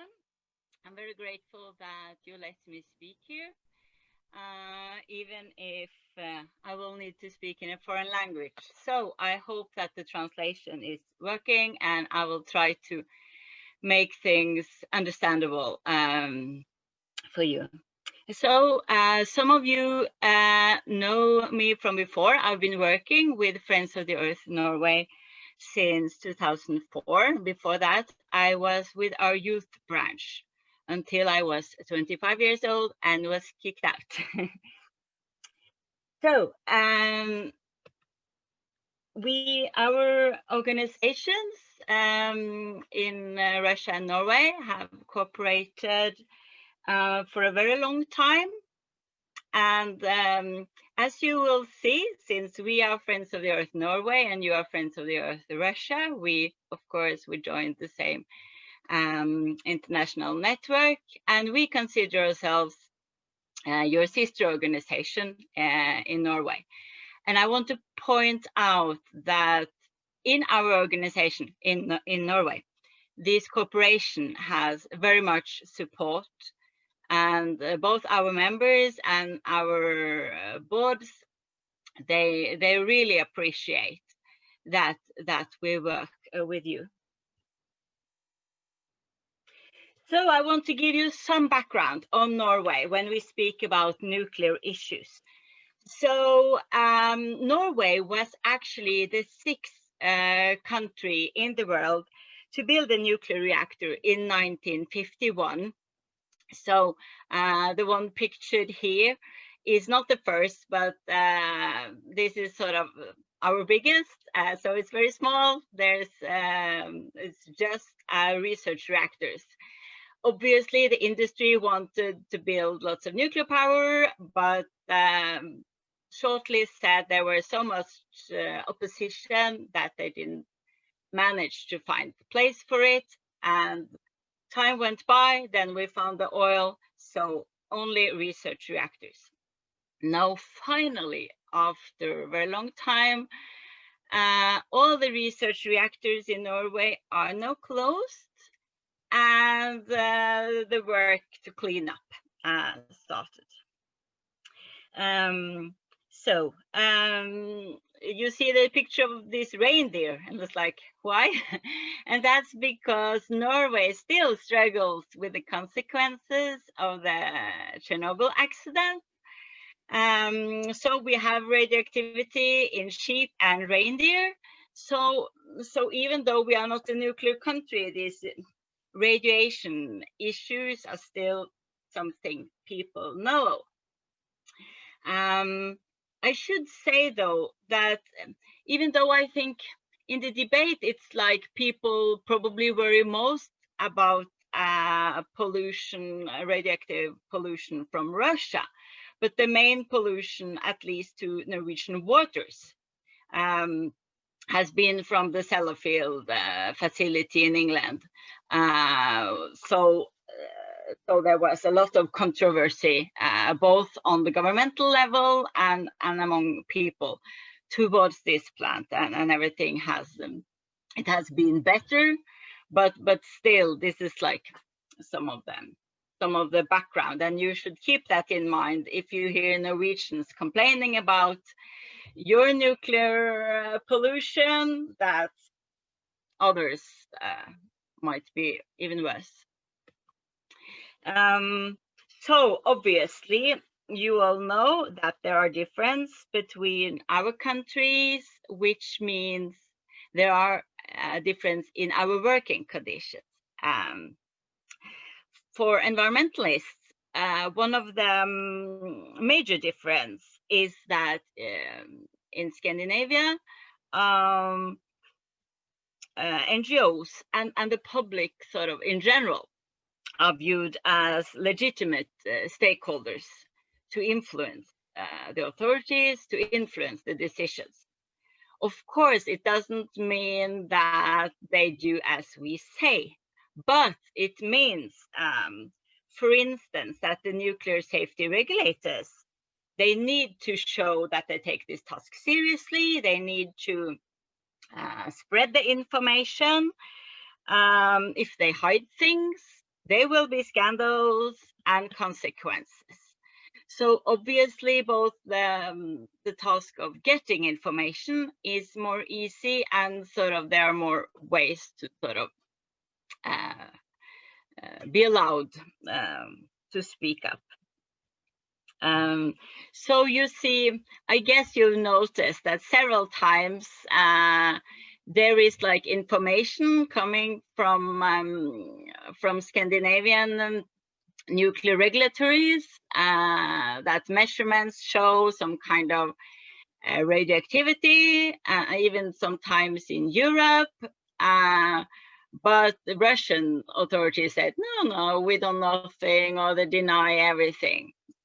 So I think it's sort of typical that it is a challenge for how to work. But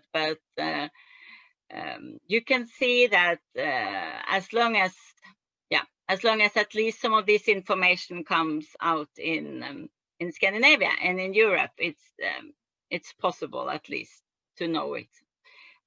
Yes.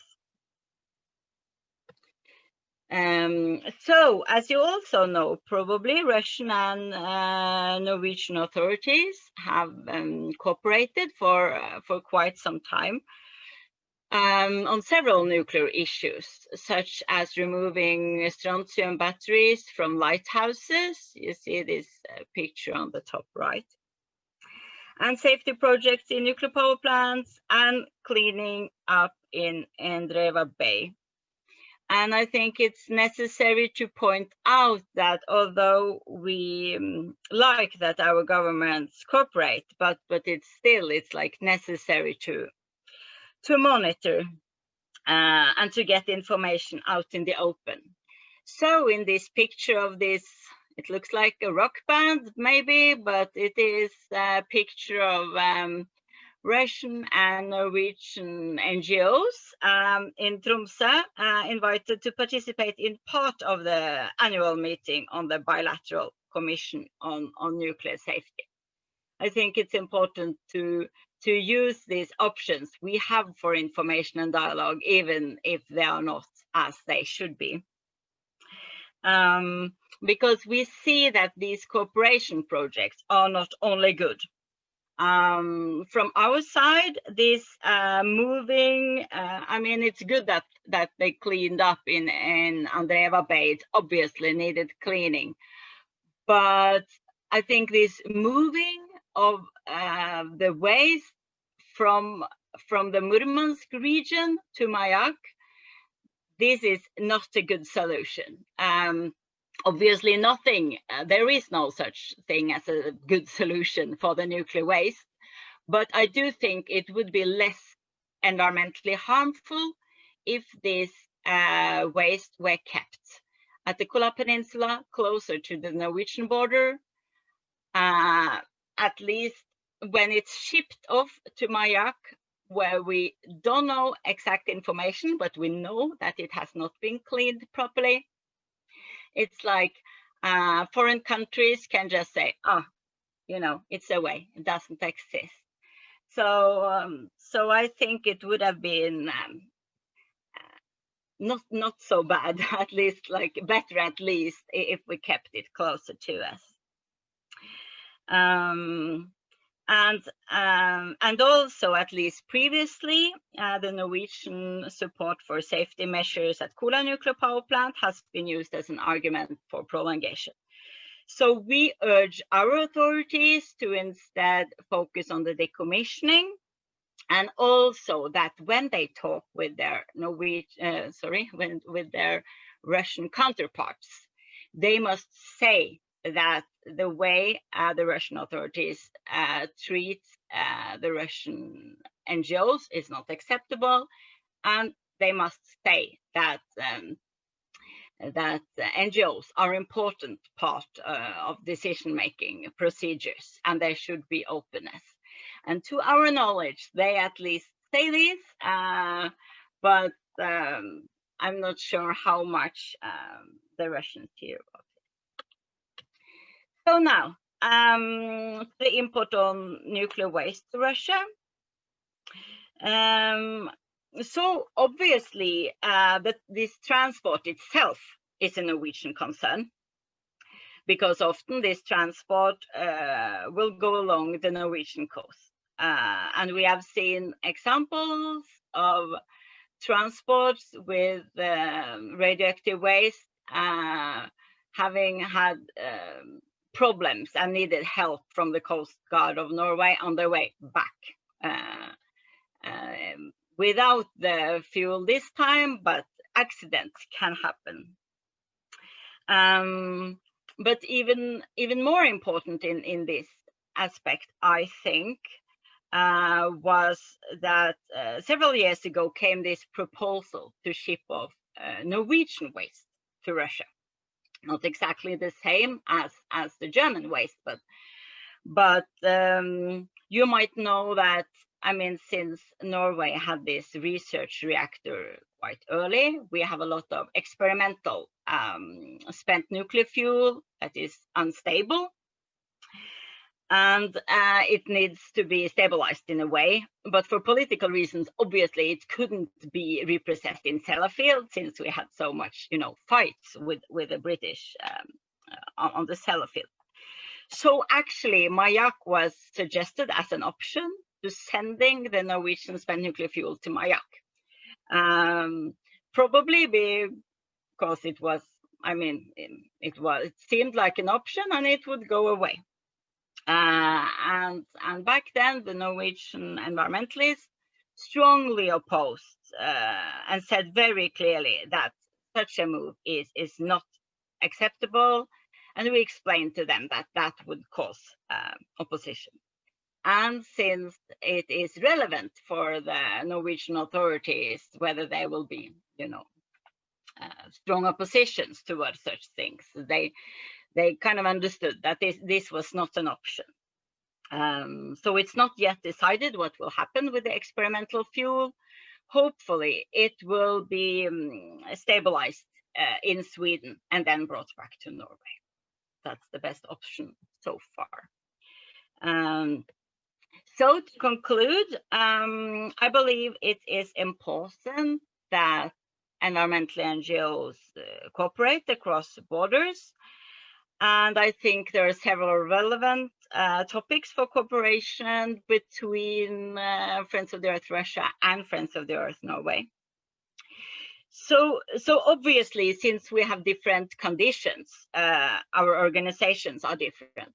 But I want to point out that at the same time, our work is rather similar, because we fight for nature and climate, we inspire people to raise up themselves and engage. We suggest better solutions, and our governments actually are quite similar in one respect, at least. They are promoting environmentally hazardous activities, such as oil. So it's not like we have the perfect government, not at all. We have other conditions, but still, government is promoting environmentally harmful activities. So I believe that we have much to learn from each other, and I hope that we can continue to fight together. Thanks. Спасибо большое, Шерсти. Thank you very much for your presentation.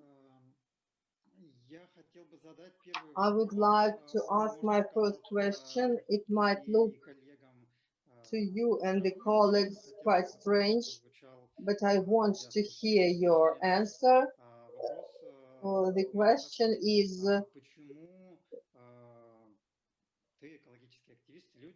why are you an environmental activist, and why people in Norway worry about Russian problems or about transportation of nuclear waste into Russia farther away from Norway? I could understand your desire to move away from your borders, your Norwegian nuclear waste. But why, on the contrary, you are worried with the fact that it may be transferred farther away from Norwegian borders? Oh, Thanks. It's a good question. Well, I believe that you will probably, if instead of transferring this nuclear waste to Mayak, if instead Russia would put it at the border, I believe there would be some local opposition within Norway.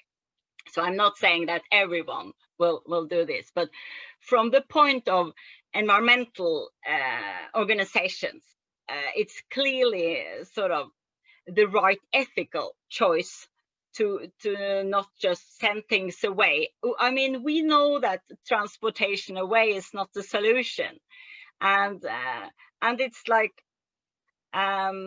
we know that at the Mayak facility there are discharges to the nature. Radiation there will affect the people living there, the nature living there.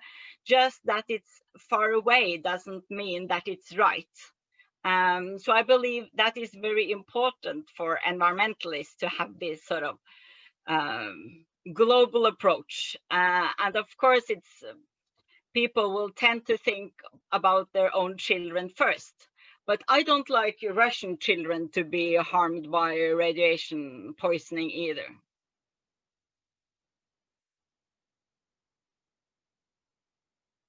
Спасибо. Спасибо. Thank you for your answer.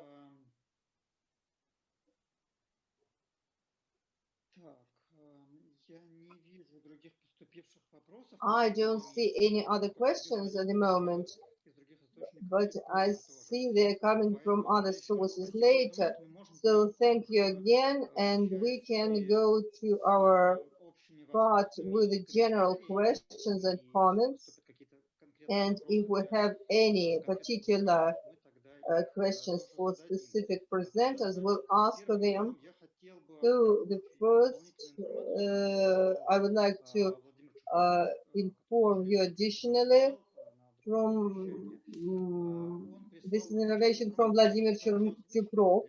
He sent it to the chat.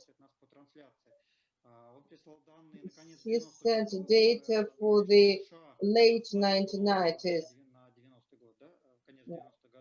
In the late 90s, it was about 740,000 tons of DUHI. France had 190 tons of this depleted uranium, and Russia's total amount then was about 500 tons. You have a link which you can see in the chat. We'll add it to our social networks so that people could see. And then I suggest that we approach to the question that Binar asked, that we haven't heard any information about Rosatom projects abroad, and what do colleagues have,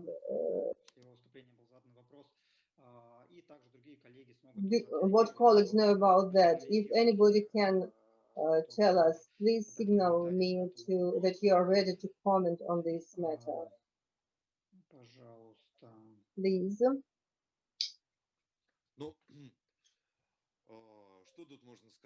What can I say here? This year it was hard to have any protests in environmental movement as a whole. It was the situation was difficult. First, this work against foreign contracts of Rosatom, it takes place, but it practically everywhere is not in the form of public protest, but in a different form, and it takes place where it takes place in the country of construction and not in Russia. We can state that. I believe that you, Vitaly, can add to that, something on the situation about these democratic freedoms in Russia later on. I'm not going to deepen into that. But in principle, yes, if we're speaking about what has been taking place in this decade, we have to admit that the pressure on the Russian groups protesting against the nuclear power use has become stronger, particularly in the last 5 to 6 years when this story with foreign agents had started. We must say that in the 21st century, this movement against the nuclear power in Russia has not been numerous. We didn't have many organizations, and now we have even fewer. In the recent 5, 6 years, the number of such organizations got under a much stronger pressure, and I believe that we need to speak about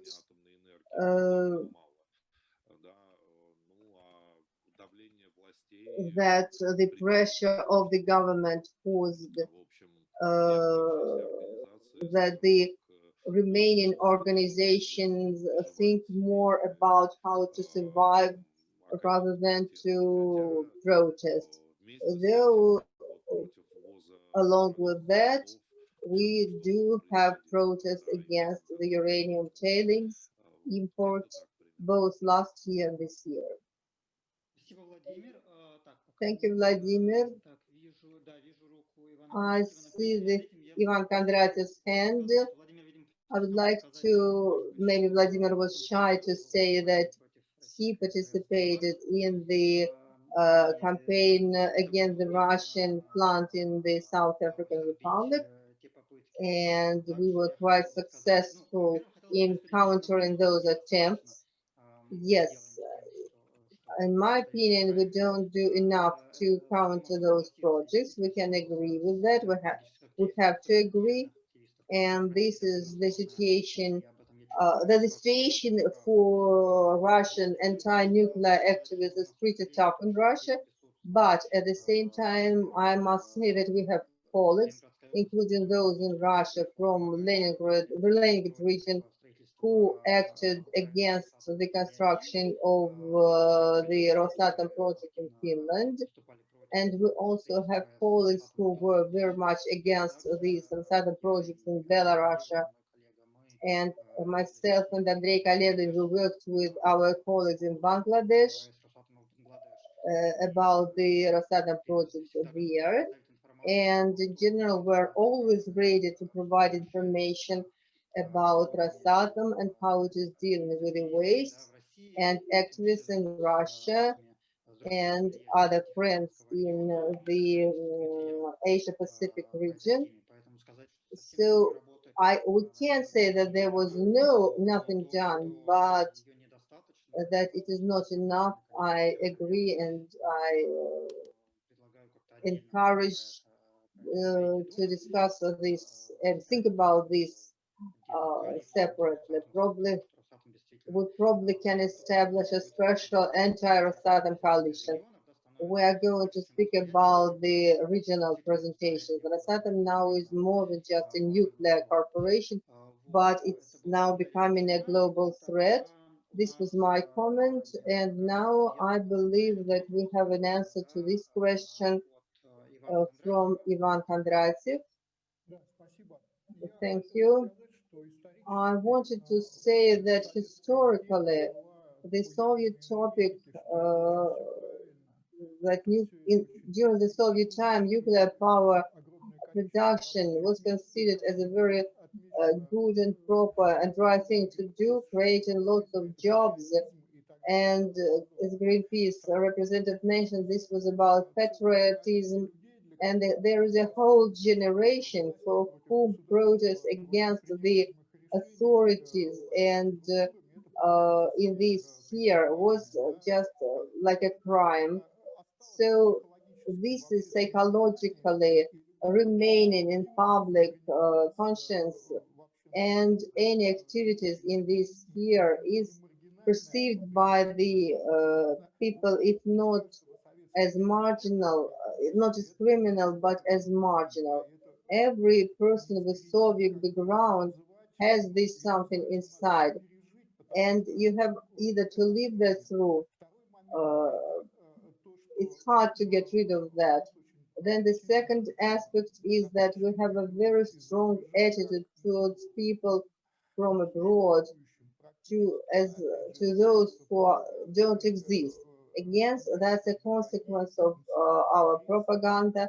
Americans are our enemies and potential aggressors. So for us, it's a closed topic. People start protesting when someone comes to their homes and start breaking their walls.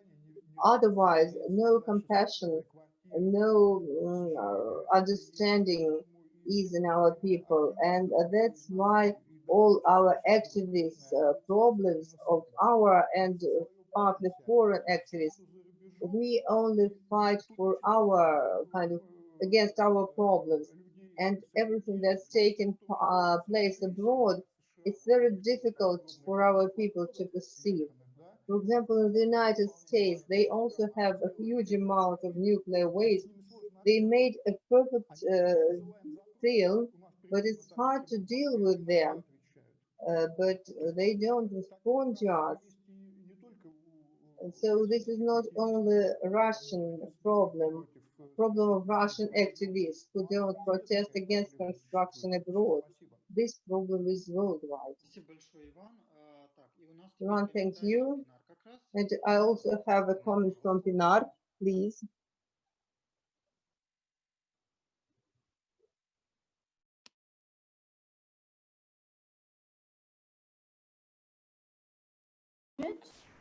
Okay. First of all, greetings to everyone. Thank you for your presentations and this opportunity for us to come together and exchange our information and ideas. Yes, about my question, I would like to make some additions. Rosatom is the company who has investments in all over the world now, the first one. This is why I wanted to underline Rosatom. As you know, we can mention about projects in, I think, Poland and Bangladesh, Middle East,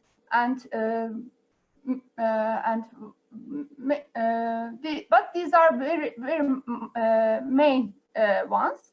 And also ice-breaking nuclear fleets are very important at the time of climate change, global warming. So this is why I wanted to ask question about protests in Russia against Rosatom. Really, Rosatom is destroying the world. So the next accident will be at a facility of another Rosatom investment.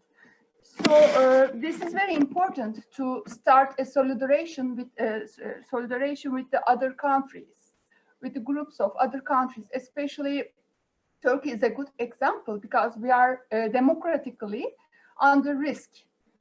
We are against nuclear projects since 1970s, but after 2010, everything changed dramatically, and the community, the public, is unable to let the government hear their voice.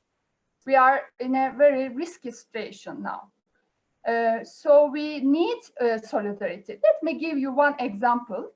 In Sinop, we have one more nuclear investment project, and previously it would be done by Japanese government.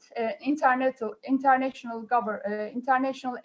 governmental agreement was signed between Japan and Turkey. And then when it was understood that the project would be very expensive, about 44 billion USD, then it was cancelled. But the next one will be French company. It will be Areva. Anyway, before we made huge protests with Japanese, and especially after Fukushima, we really made huge protests in Sinop, And we exchanged information. They were invited to Turkey, and we were invited to Japan. The exchange information was very strong. Why we couldn't establish any solidarity with Russia like in this way? Although you had the experience of Chernobyl, yes, the whole world experienced the Chernobyl, which is very much, yes, it was a former Rosatom's investment.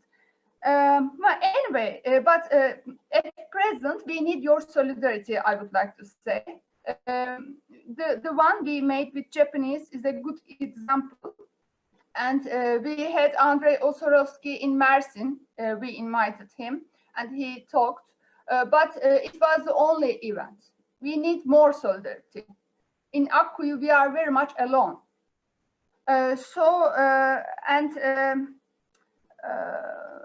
Yeah, it's like this. So I would say I'm also a member of No Nukes Asia Forum.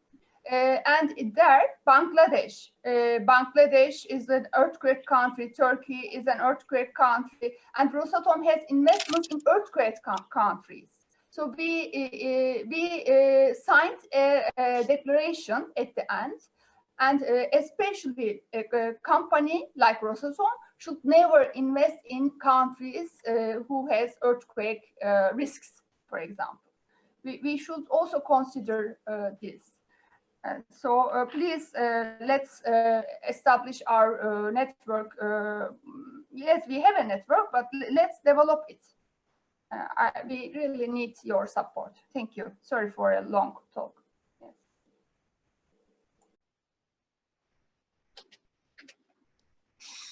Спасибо большое. Thank you very much. Thank you for your comment and your appeal.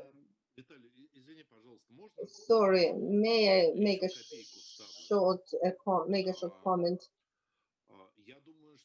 I believe that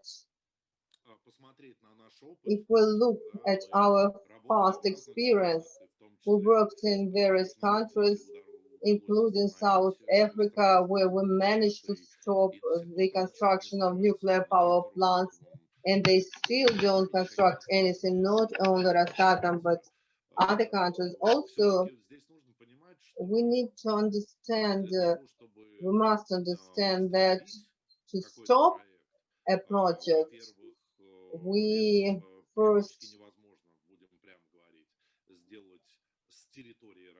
we can't do that from Russia. We need serious resources, resistance resources in the country where it is taking place, and then we might have a chance that if there is some resistance there, then we can join our efforts and reach some results. But in any case, I believe that the very issue, as Pinar has placed, the question as Pinar formulated, that there is big sense from the viewpoint of reaching results, there is sense in, there is no big sense in protest in Russia. In our realities, it's unimportant from the viewpoint of affecting these activities. Yes, symbolically, any protest is important. But if we're speaking about if we can or cannot do anything with a real project, in my opinion, we can do that only where the project is implemented, and certainly not in Russia and not in our situation. That's probably why some smart people who could have been engaged in that are not, because there are no profits here. Thank you, Vladimir. I'm going to read a comment from Jan.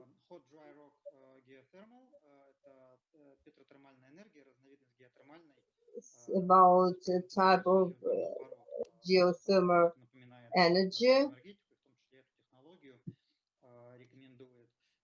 He recommends to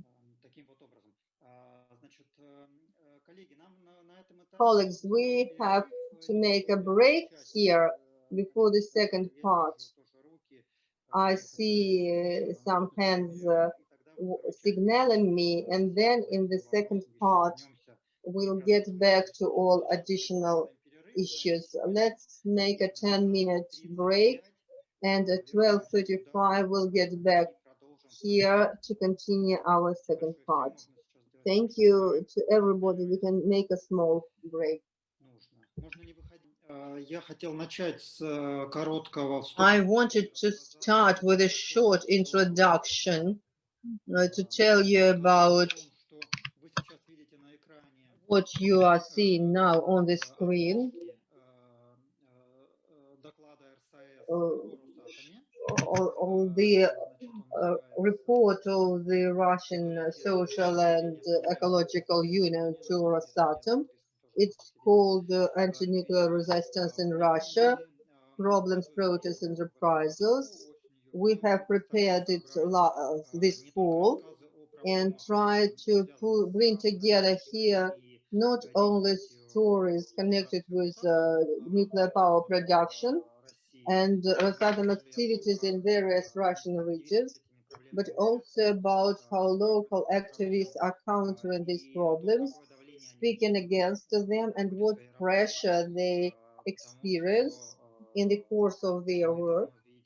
Because we've been seeing for quite some time that Rosatom activities is causing not only threats and dangers to environment, but also human rights, not only the environment, but fundamental people's rights.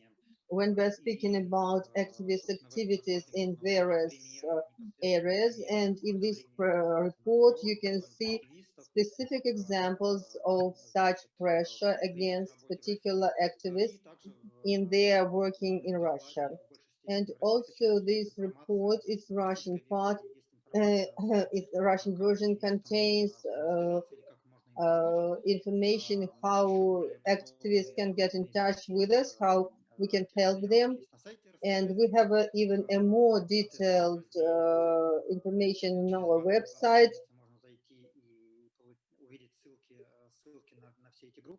So if you get on the RSEU website, you can see links where you can go and see how we can help you.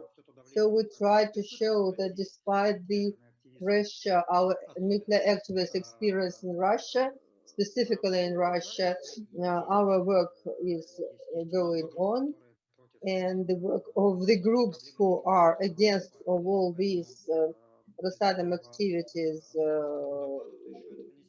act. So we appeal you to read this report and help us to disseminate it. So here I will probably stop this presentation and will give the floor to our first presenter, Oleg Bodrov, from the South Public Council of the South Coast of the Gulf of Finland, for his presentation and his story about decommissioning of the nuclear power plant in the Leningrad region.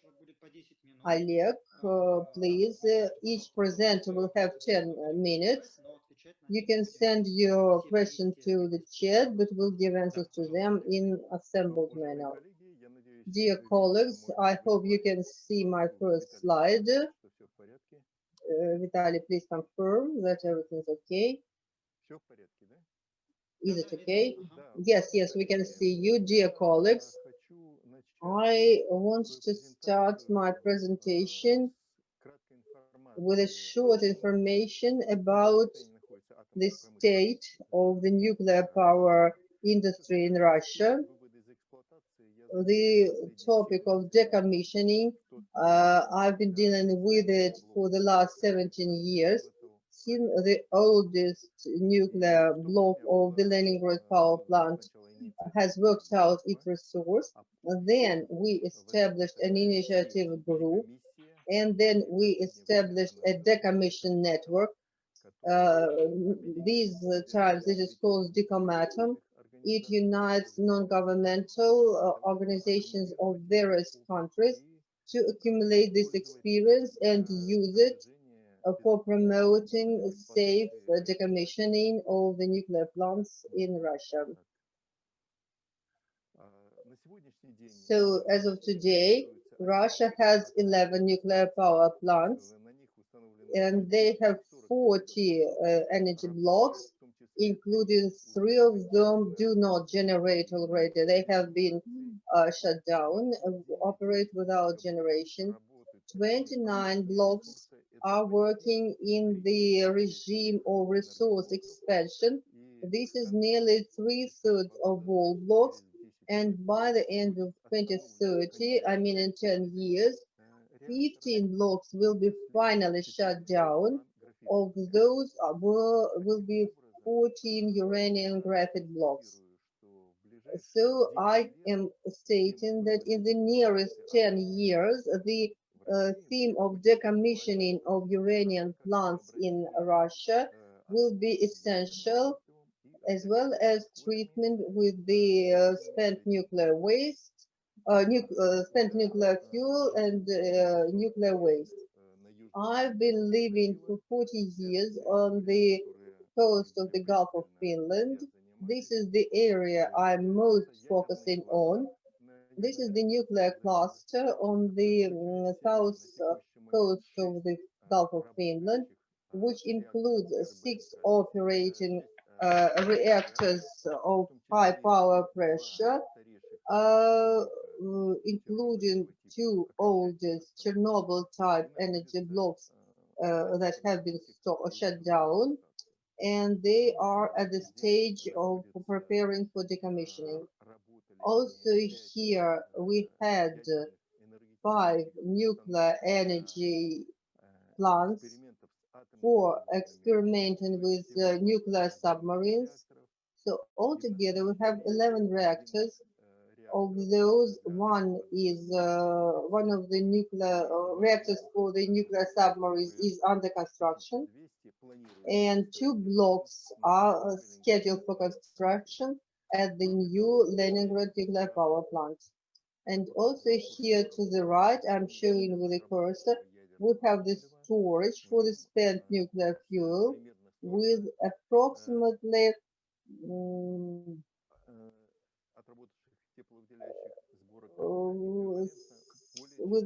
an equivalent of more than 20 nuclear reactors of high power pressure 1000. We have the biggest in Europe plant for melting the radioactive metals EcoMet, and also we have a temporary storage facility and processing. This is the federal ecological operator, RSEU. It's a radon system, if we use the old terms. And we also have a special plant for reprocessing radioactive waste, which refer to the Leningrad power plant.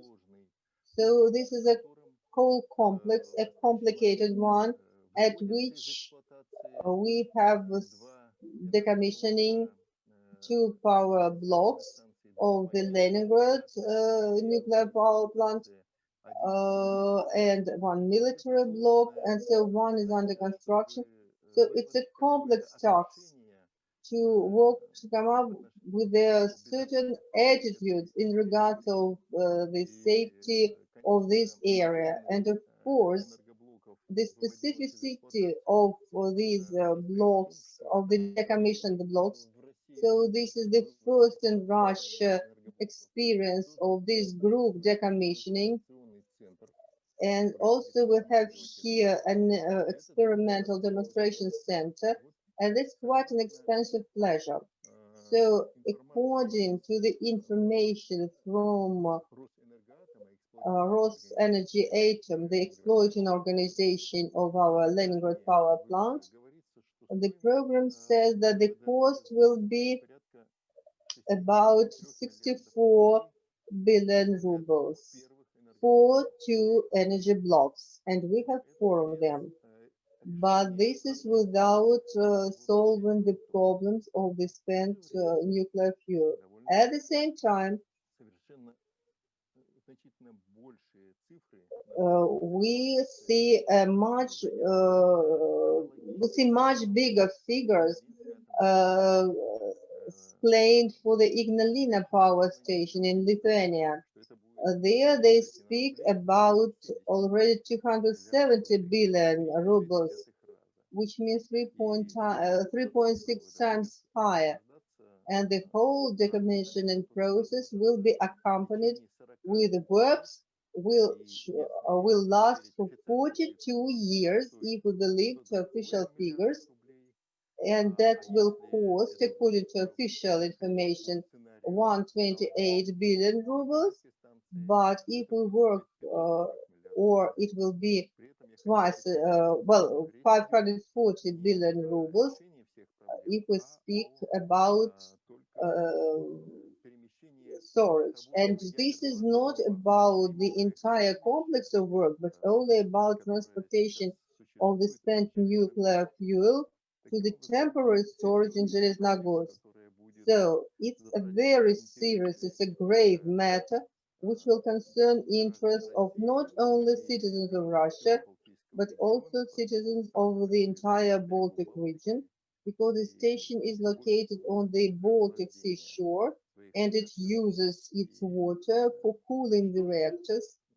So what have we done in the last years? This campaign on decommissioning, initiated by our group of the decommission network, we focused our efforts on working out the attitude, the approach to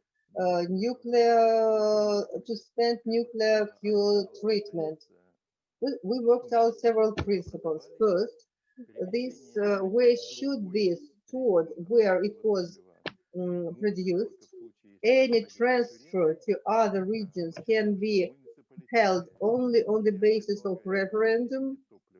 The municipalities where it is to be located have to have the veto right, and certainly social and environmental interests should dominate the economy, and also refusal to process spent nuclear fuel shall take place. We shall deny any processing before the economical and ecologically appropriate measures will have been worked out. As far as dealing with the radioactive waste, we have also some priorities.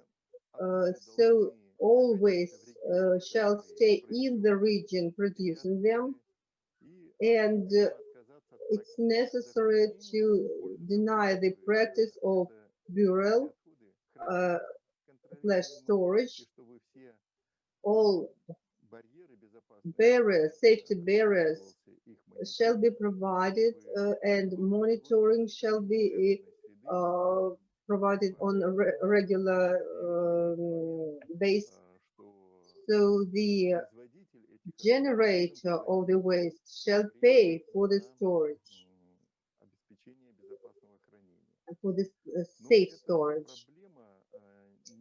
This is a problem hard to resolve, and about 5 years ago there was an acute conflict in the area, and there was a very strange and paradoxical situation, I would say.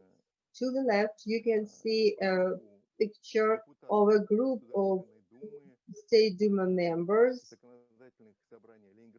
and legislative assemblies of St. Petersburg and the Leningrad regions, who declared they were against construction of a burial of waste, radioactive waste in Sosnovy Bor. And to the right, you can see an article by a representative of the Norwegian Bellona, non-governmental organization who stated his support of this construction.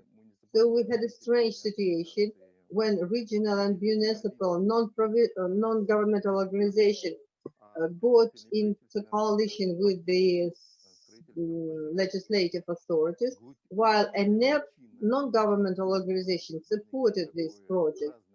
The real reason why this attitude was so different was because Rosatom declared that it was about construction of a bureau where to place radioactive of the Leningrad radio plant. At the same time, this bureau was to be filled in by 2030, and that was the year when the radioactive equipment will be decommissioned. So by the time of the repository kind of fulfillment, the Leningrad power plant will only start decommissioning. So it was about bringing radioactive waste from other regions and not to solve the problem of waste accumulated here in the south coast of the Gulf of Finland. And this is a very important lesson, in my opinion.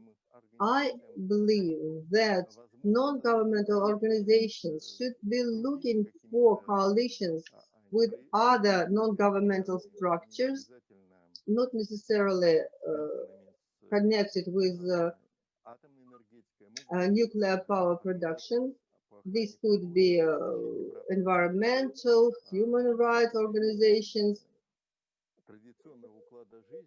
whichever other organizations, but those organizations that are coming from other regions may have a totally different position, which might coincide with the Rosatom position to manage the money allocated by the national government to deposit these waste in the coast. So we developed presently a report in which we analyzed the treatment of radioactive graphite in the world. It turns out that Russia is one of the countries which has a lot of it, and solving this problem of safe isolation of this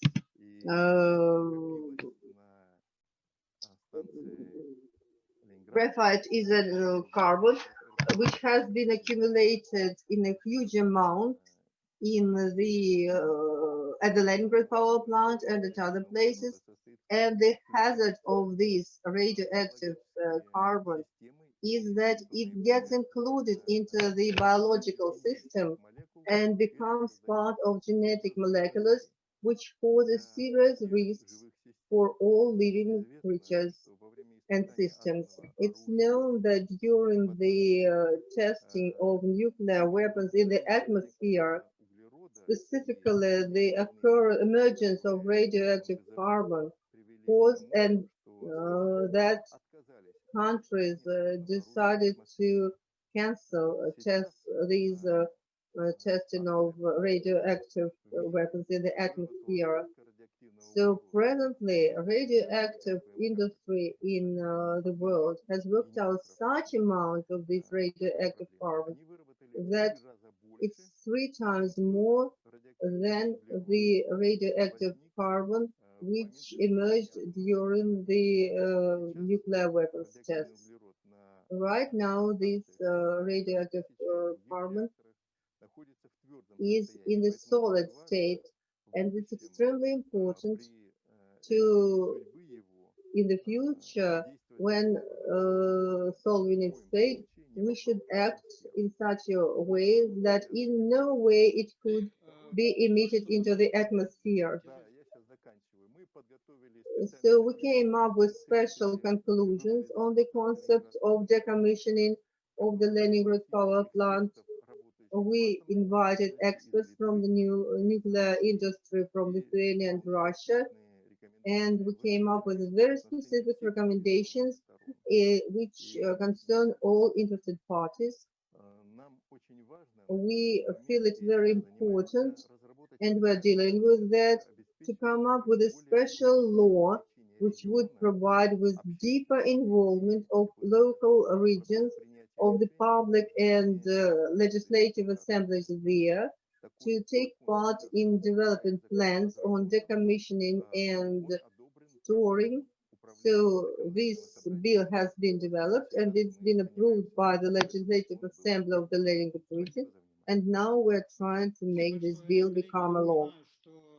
I'm reminding you that we're collecting questions in the chat. And before I give floor to Nadezhda Kutepova, I understand that Tatiana has some technical comments. Yes, I just want to remind that we have stream in the contact and in Facebook. I'm sending you the links. Please share our direct translation in social network, because I believe that we are interested in the amount of viewers. Can you see my presentation? Does everybody see? Can you? I hope you can see it this time. I'd say that in the Kurgan region, they've been excavating uranium for more than 20 years. It's Dalmor enterprise. You can see the map. Right now, we have 3 deposits in operation: Dalmatovskaya, Khaflovskaya in the Shemifa region, and Zvirinogolovskaya in Zvirinogolov region. This is so-called Dobrovolny deposit. It's now being commissioned.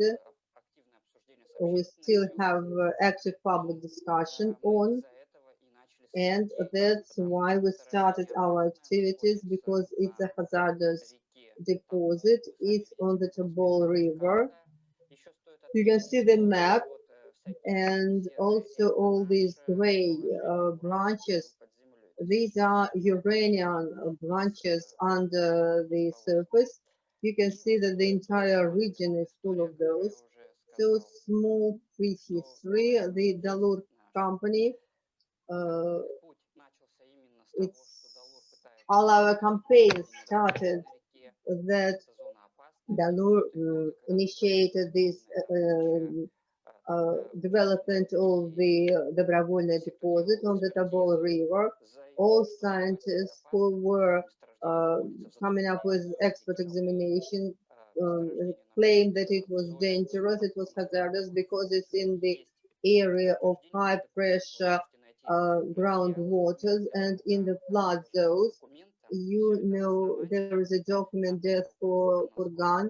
We even know that how highly were fountain these wells. It was 40 meters up. Dalur considers it the most safe of all deposits. It means that there are about hundreds, sometimes thousands of wells drilled into the soil, and acid is injected in some wells, and then it's extracted from other wells. So it's a solution of uranium and rare earth metals in combination with this acid. Dalur has a special license for that sort of production. So you can see this is an old exploration well of the 1990s. It's conserved, and you can see that it's practically destroyed. It's all rusty, and you can see this deposit of uranium salts. It's about 60 microrengen per hour, and Dalur denies availability of these wells. And right after this report of Dalur that these wells don't exist, we took this photo, made measurements, and wrote everywhere to the Minister of Emergency, etc. So here is a plot of public contamination nearby the pastries and nearby the flood, spring flood zone. Yes, here is one. It's nearby the Lenin's 100 years monument.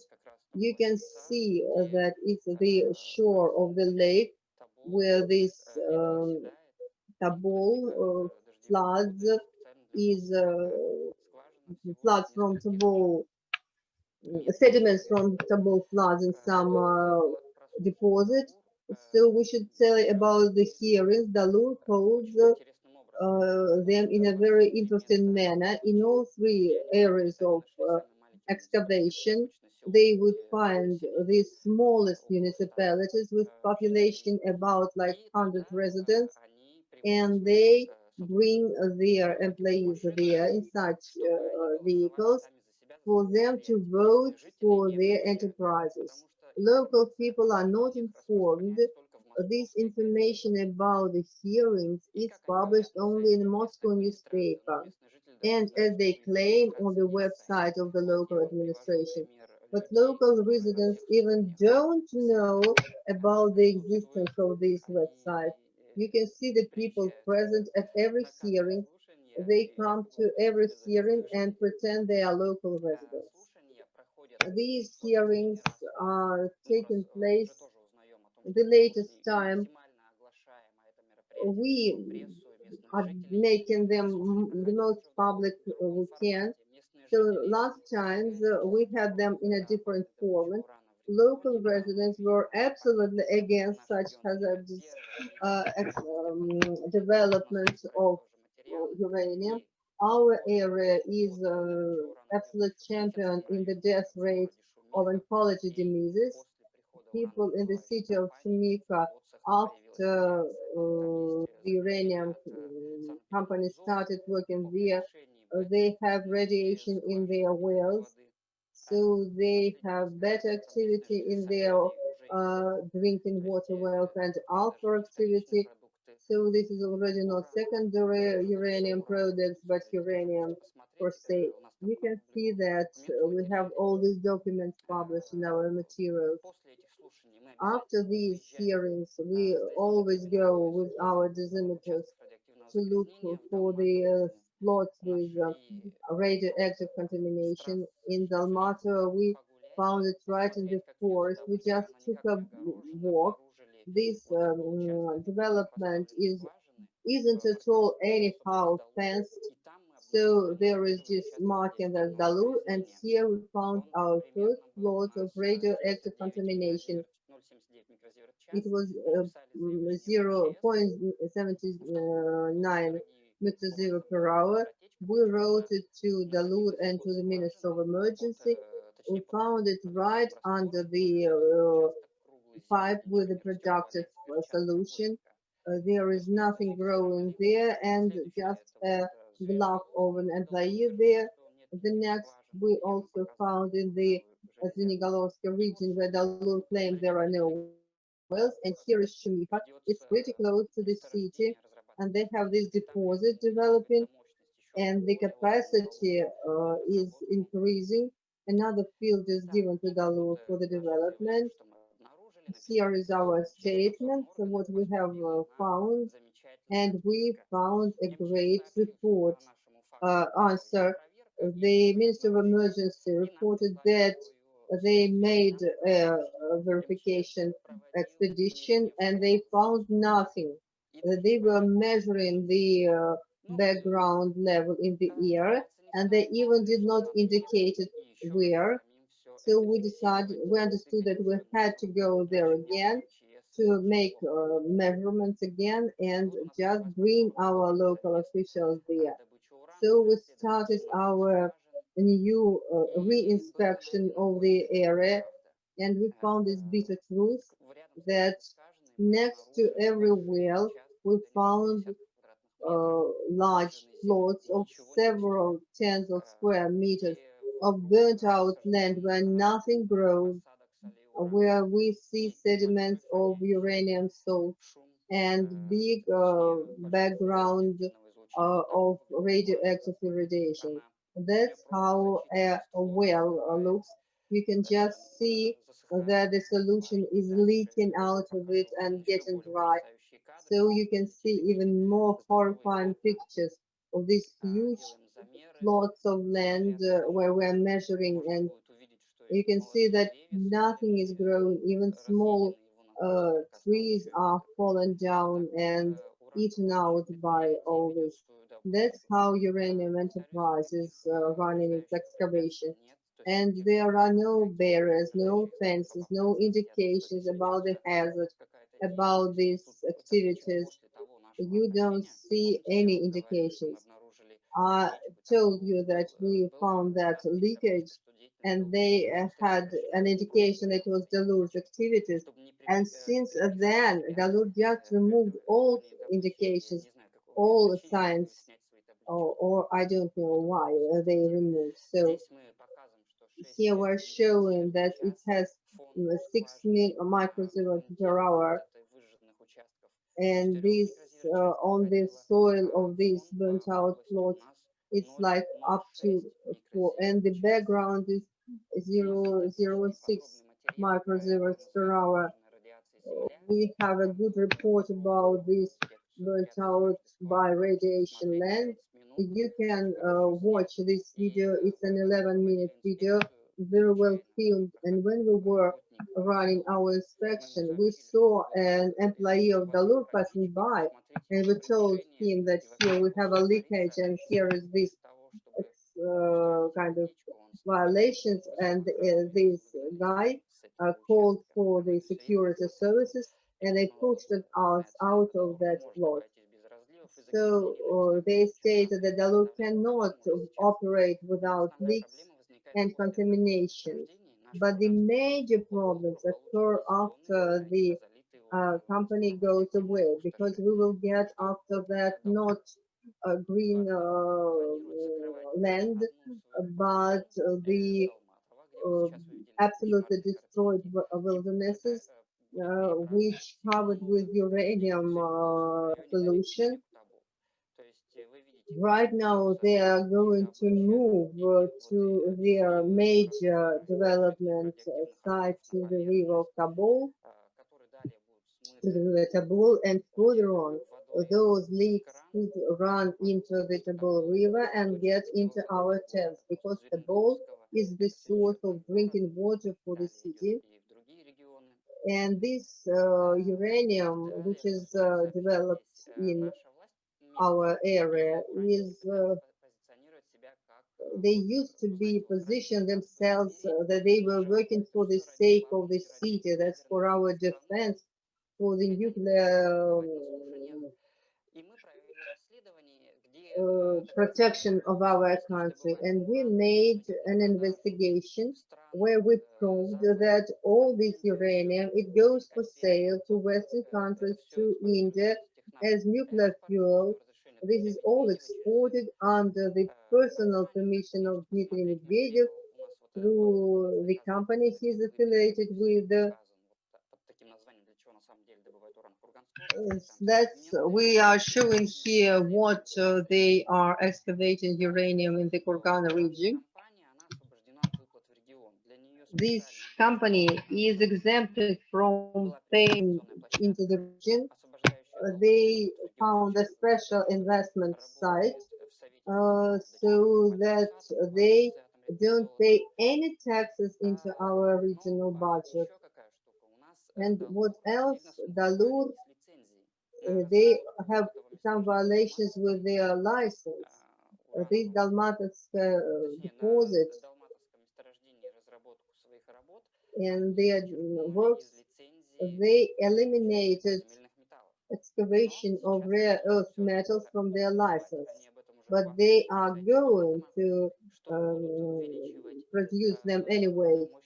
They even boasted that they are going to expand, excavation of these rare earth metals, scandium, for example. You can even purchase scandium on the Rosatom website. So they, Dalur made their license cheaper, and that's why we lost billions of rubles into our budget. We have details in our investigation, radioactive lies, and we have the information about the death rates in oncology diseases, and children are affected very seriously. And we are the leaders in the country. Presently, we announced a campaign for the referendum. And now we accumulate an initiative group. And we're going to present the documents to the election committee.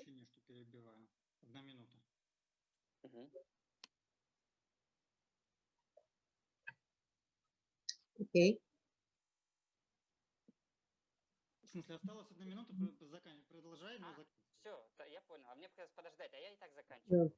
So I'm finishing anyway. Yeah. We have applied for a referendum. We're preparing documents to apply for a referendum, and the good news is that today we've got information that after this leaks that we have identified, the supervising body is auditing the law, and now the police is engaged in that, and they are questioning our activists after the materials were published. So they are checking, auditing the Dalur enterprises. Dalur has to be responsible for being, for destroying our environment in our region. That's, you could see the presentation and you can see the materials. Thank you very much, Alexei.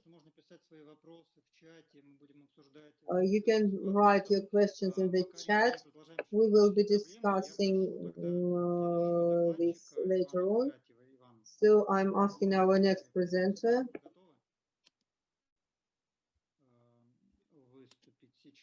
Are you ready to speak now, Ivan Kondratyev?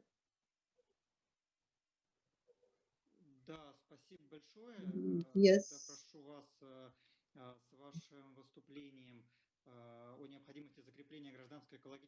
Your presentation on the necessity to strengthen civil environmental activity in the public conscience.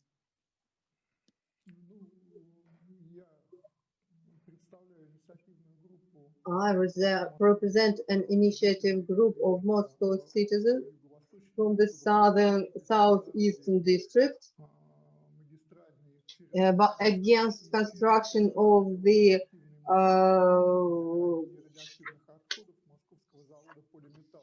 Moscow polymetallic plant. This is a pretty long story. We have a nuclear cluster not far from the Moscow River. It includes the MIP research reactor and Moscow polymetal plant. It's a whole chain of research industrial institutions that are engaged, that occupy several tens of hectares nearby the Kolomenskaya and Tsaritsina parks. And also here are residential areas where live more than 300,000 people. They live within the close vicinity from this radioactive cluster. The Moscow government tried to forget this problem in 2013. They made an addressed, targeted investment program, the Kashira Highway, which presumed a walking bridge over the Moscow polymetal bridge and construction a new park in this area, right on the radioactive slope, whereby estimates of special experts, it's about 600,000 tons of radionuclear waste. This is the waste of the Moscow polymetal plant from the 1930s to 1960s, because they first were producing thorium and then fluorium and then rare earth metals from the monazite concentrate, which was transported from Ukraine.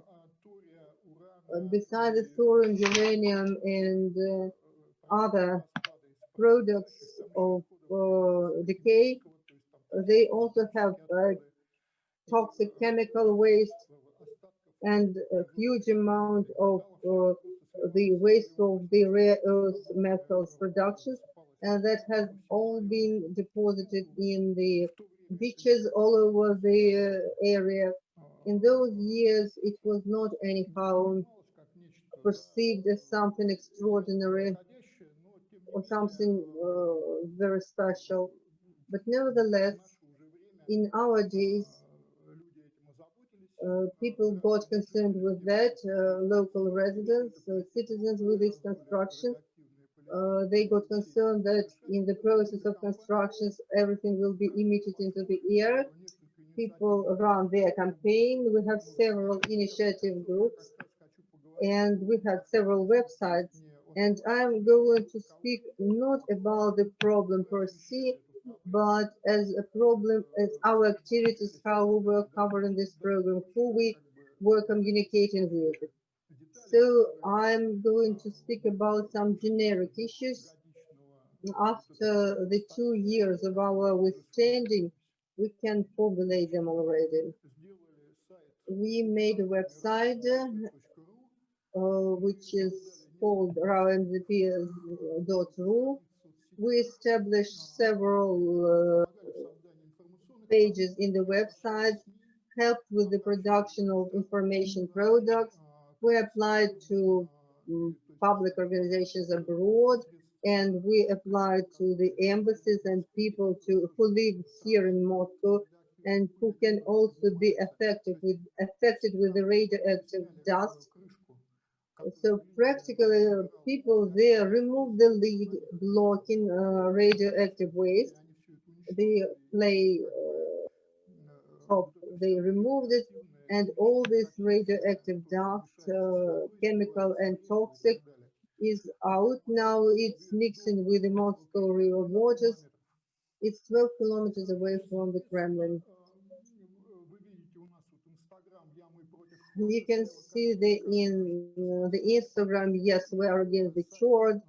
We have 16,000 subscribers, and here is the zone of the Moscow polymetal plant collector with the radioactive waste.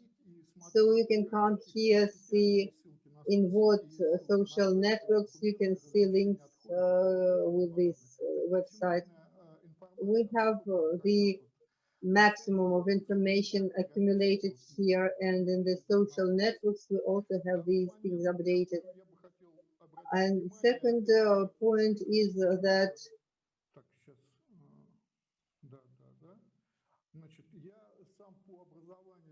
myself, by training and my activities, I'm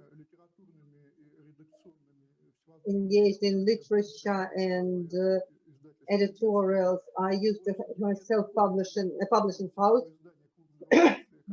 and right now I'm editing the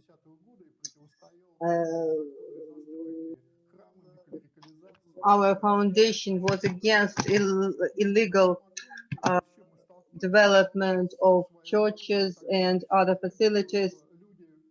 We encountered with that people don't know the information, both as the Russian Orthodox Church and civil authorities and Rosatom. They mislead people about their activities. They're telling us stories about some supreme spiritual interest, while in reality these are purely commercial interests, which cannot be even comparable with the Soviet period, because then we were speaking about the shield of our motherland, when we were withstanding with the United States.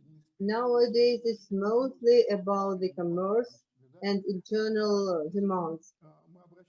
And here we appeal to people that these activities that we had on the previous slide, this was not enough to make people understand this repositioning, to change the vector of people's attention against the main idea of the enemies who want to destroy. It is very difficult to counter this idea of the enemy and countering the enemies. we should rearrange the information and serve it in a different manner, that the enemies, your enemies, are among those companies who are running these businesses. So nowadays things are different, and we're speaking about that the social networks, they use only short-living information. It goes down the line and it stays there for a day or two only. And now we're speaking about publishing collections of reports, annual reports. We need to produce long-plain information, maybe some annual publications, appeals to the government. We need to create information which will stay and pay public opinion and make our today's government be aware that they will get in the story, they will get into history, which will look quite differently from what they are trying to make it look now. Real agents are those who are adopting laws about foreign agents, but it's unclear what country they are working for. Definitely they are working against Russia. If we continue, we should expand our resources and use the instruments of engaging people so that people can read not only just this time stories of people who were hired to promote a particular commercial project, but we might disseminate information about some really scientifically based research. Today we already spoke about that this Turkish lady said that we should get together and go from the local agenda to the global one, because all these local affairs are a part of the more generic things. So the information resources as instruments of engagement is another side of our work. We're telling everybody about what we're doing. Right now we are making a documentary, The Secret of the Polymetal Plant, which will be dedicated to its activities and the things that are going around it. We are going to show this problem from various sides and be as objective as we can. We're going to place it on the planet.ru site. We collected 101,000 rubles.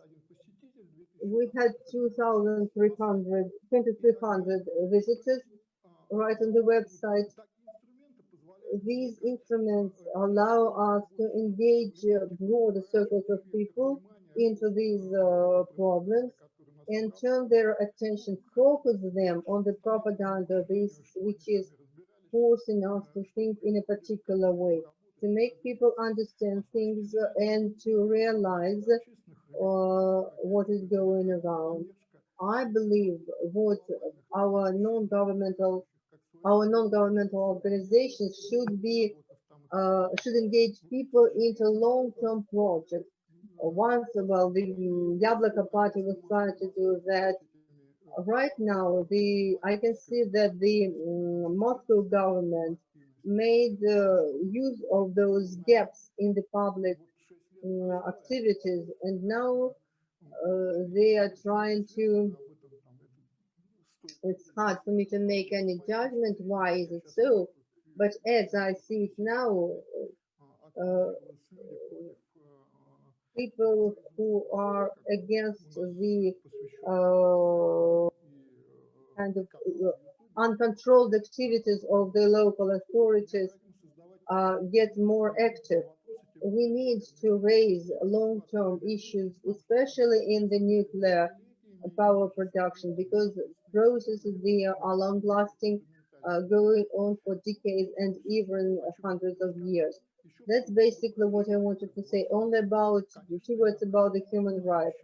Of course, it is necessary to appeal to courts it's also a part of the information agenda, and that's what turns people towards the right and the legal understanding of the factual consequences of the nuclear power production, that it is not safe not only from the viewpoint of today, it is unsafe from the viewpoint of the impact on the human genome and our children and the future development of humanity.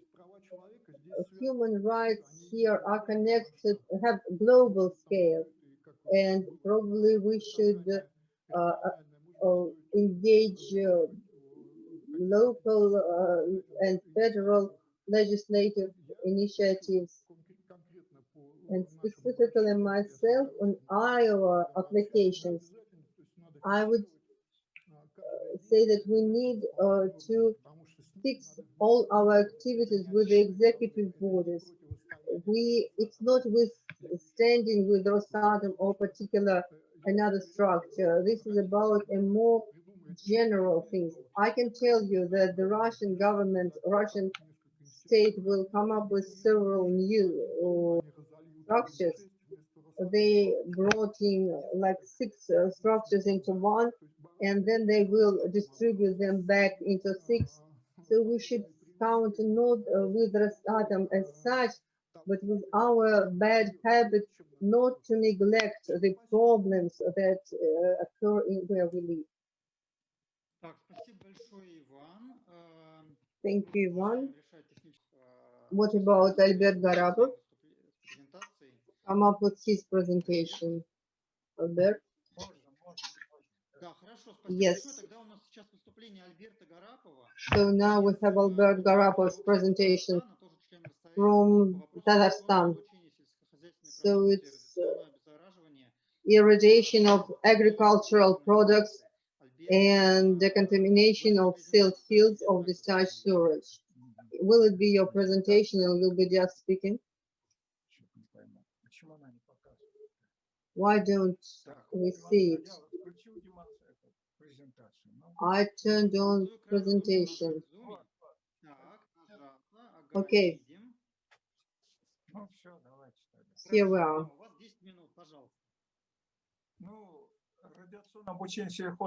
So irradiation of agricultural products and radiation decontamination of the field of discharge sewage. Our movement started in 2010. This was the first in Russia. We were the first in Russia. Then was declared the all-Russian program for irradiation treatment or gamma sterilization of agricultural products. It started in the Republic of Tatarstan.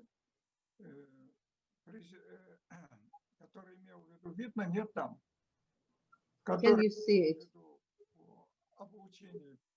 It meant irradiation of the agricultural products and I'm not going into details. I spoke at the Russian RSEU. So in 2011, after extensive discussion and broad public movement with picketings and meetings and conferences, this program in the Republic of Tatarstan, it stopped its activity in Tatarstan. As far as of radiation exposure of seeds, usually by gamma radiation, this program was discontinued. But about the food products, these works are on to a certain extent.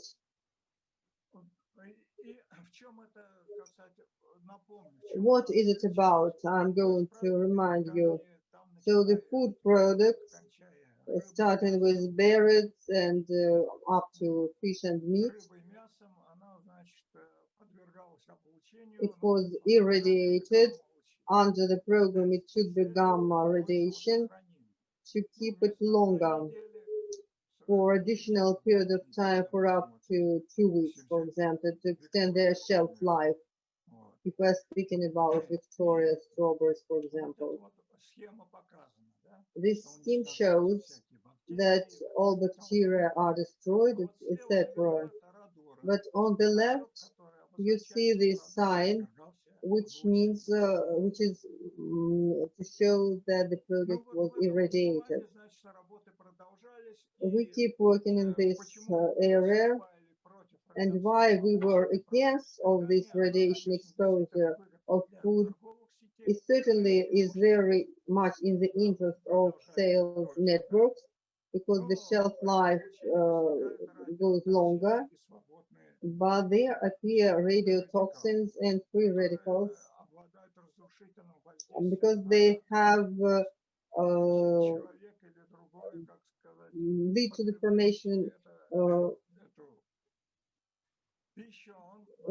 that people who use these products for the nutrition, they get a certain portion of radiation, which certainly affects people's health.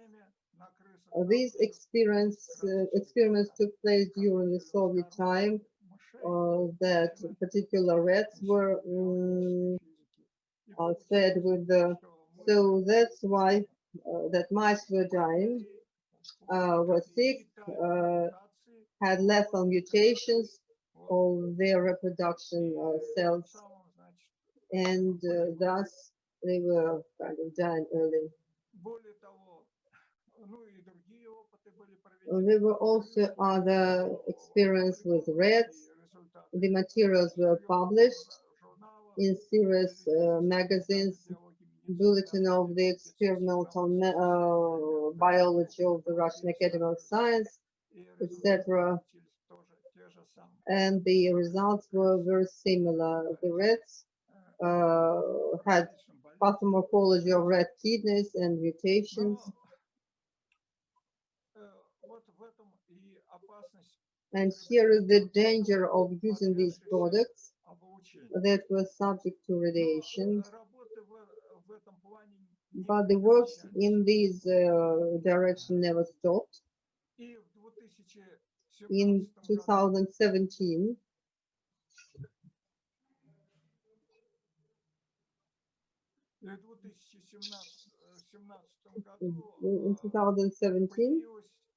there appeared a message from the Minister of Agriculture that construction of radiation centers was scheduled,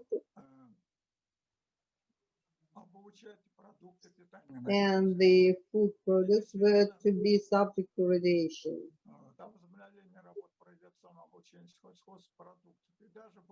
And even there was a special ghost was issued. These radiation centers were scheduled for construction in Moscow, Kaluga, Novosibirsk regions. In the Kaluga region, it started its operation.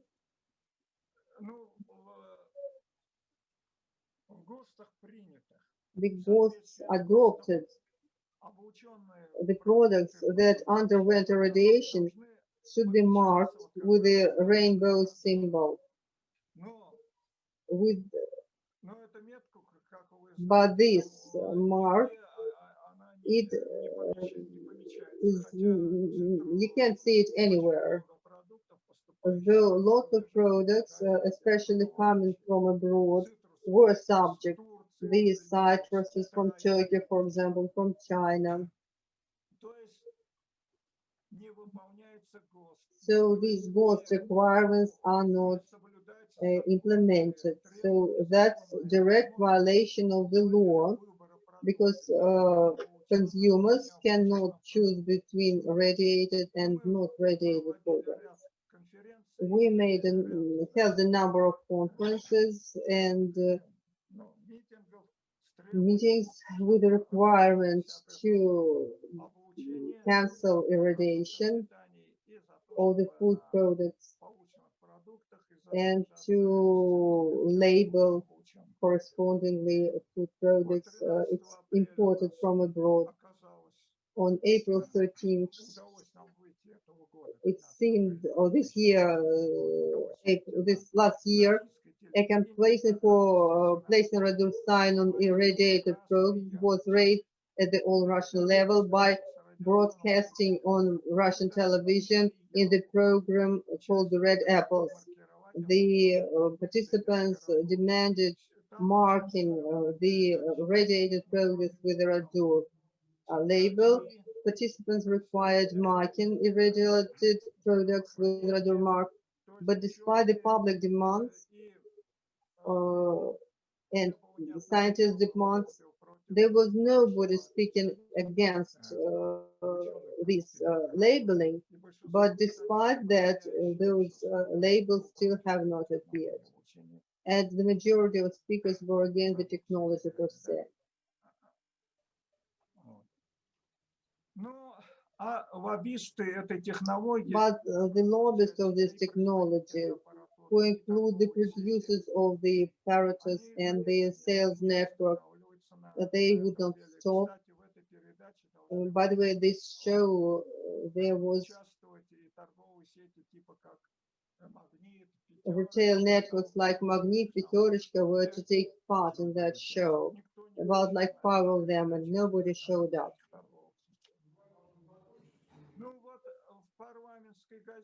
The parliamentary newspaper reported that the document is there is a legislative initiative to subject all every product in Russia to be subject to mandatory ion radiation. Why is it so? Why is this initiative? This way, our population against this also will show that if to deprive citizens of their liberty to choose between irradiated and unirradiated products, this bill so that the irradiators could have real income from these benefits from the production. So these lobbyists were trying to support this, pull this bill through.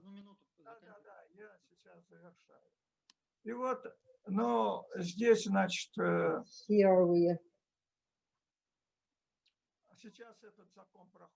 now this law is undergoing its second reading, but our campaign against radiation exposure continues, and we keep doing this. But there is another area which the nuclear is to irradiate other subjects that clearly undermine environmental security. So a representative of our mayor's office suggested to decontaminate silt with accelerated electrons. And we suppose that this initiative may come up not only in Kazan, but other cities as well, and it can have absolutely devastating consequences because it destroyed the environmental securities. And these under certain capacities of irradiation, the silt can regain its radioactivity. And also there are economic reasons. This technology is quite expensive, while there are alternative, quite appropriate ones. The public is against right now, but you can see more details in my presentations. And there is correspondent literature. We are collecting questions in the chat, so I'm informing you about technical changes with this Linux system. We cannot provide with translation of Nadezhda's presentation. I apologize to our international participants. So Nadezhda will make her presentation in Russian and the interpreter may have rest. But after the event, we will come up with this information about this presentation in English, and we'll send it to our foreign participants, and also include Nadezhda's contact so that she could answer your questions in the language of your convenience. I apologize again for this format. And then we'll have a video presentation of Fedor Maryasov, and then we'll continue according to the list. Once again, I apologize. So there will be no interpretation right now. Nadezhda, okay, please come in.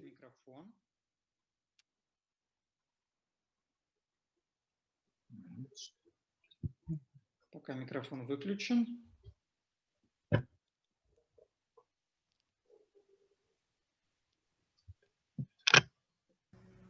Все, включился? Окей. Значит, еще раз. Доклад – это проект доклада, который будет выпущен к Дню прав человека и презентован для всех желающих, но в первую очередь он, конечно, направлен на информирование международных органов. Называется он «Соблюдение прав человека в зоне влияния ПМАЯК». Я делю нарушения прав человека, связанные с теми, которые гипотетически потенциальные нарушения прав человека, и нарушения прав человека, которые связаны с пострадавшими от тех аварий, которые были. Ну, здесь, наверное, напомню очень коротко, что речь идет о сбросах радиоактивных отходов в течь с 1949 по 2005, это установлено законом, и 57-й – это авария 57-го года. Значит, какие у нас нарушения для тех, кто проживает в зоне влияния ПМАЯК? Это, еще раз повторю, теча, 57-й год, это текущая деятельность, это город Озерск, обслуживающий ПМАЯК.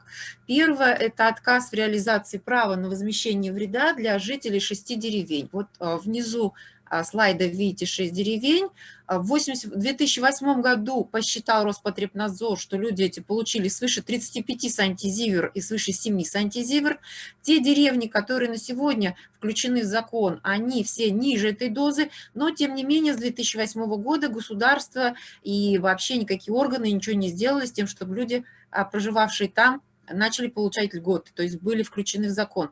Ну и понятно, что если сегодня 2020 год, то дозы эти еще выше. То есть, ну вот люди живут после аварии, но ничего не получают. Следующее – это продолжающее загрязнение Теченского каскада и реки Теча жидкими радиоактивными отходами.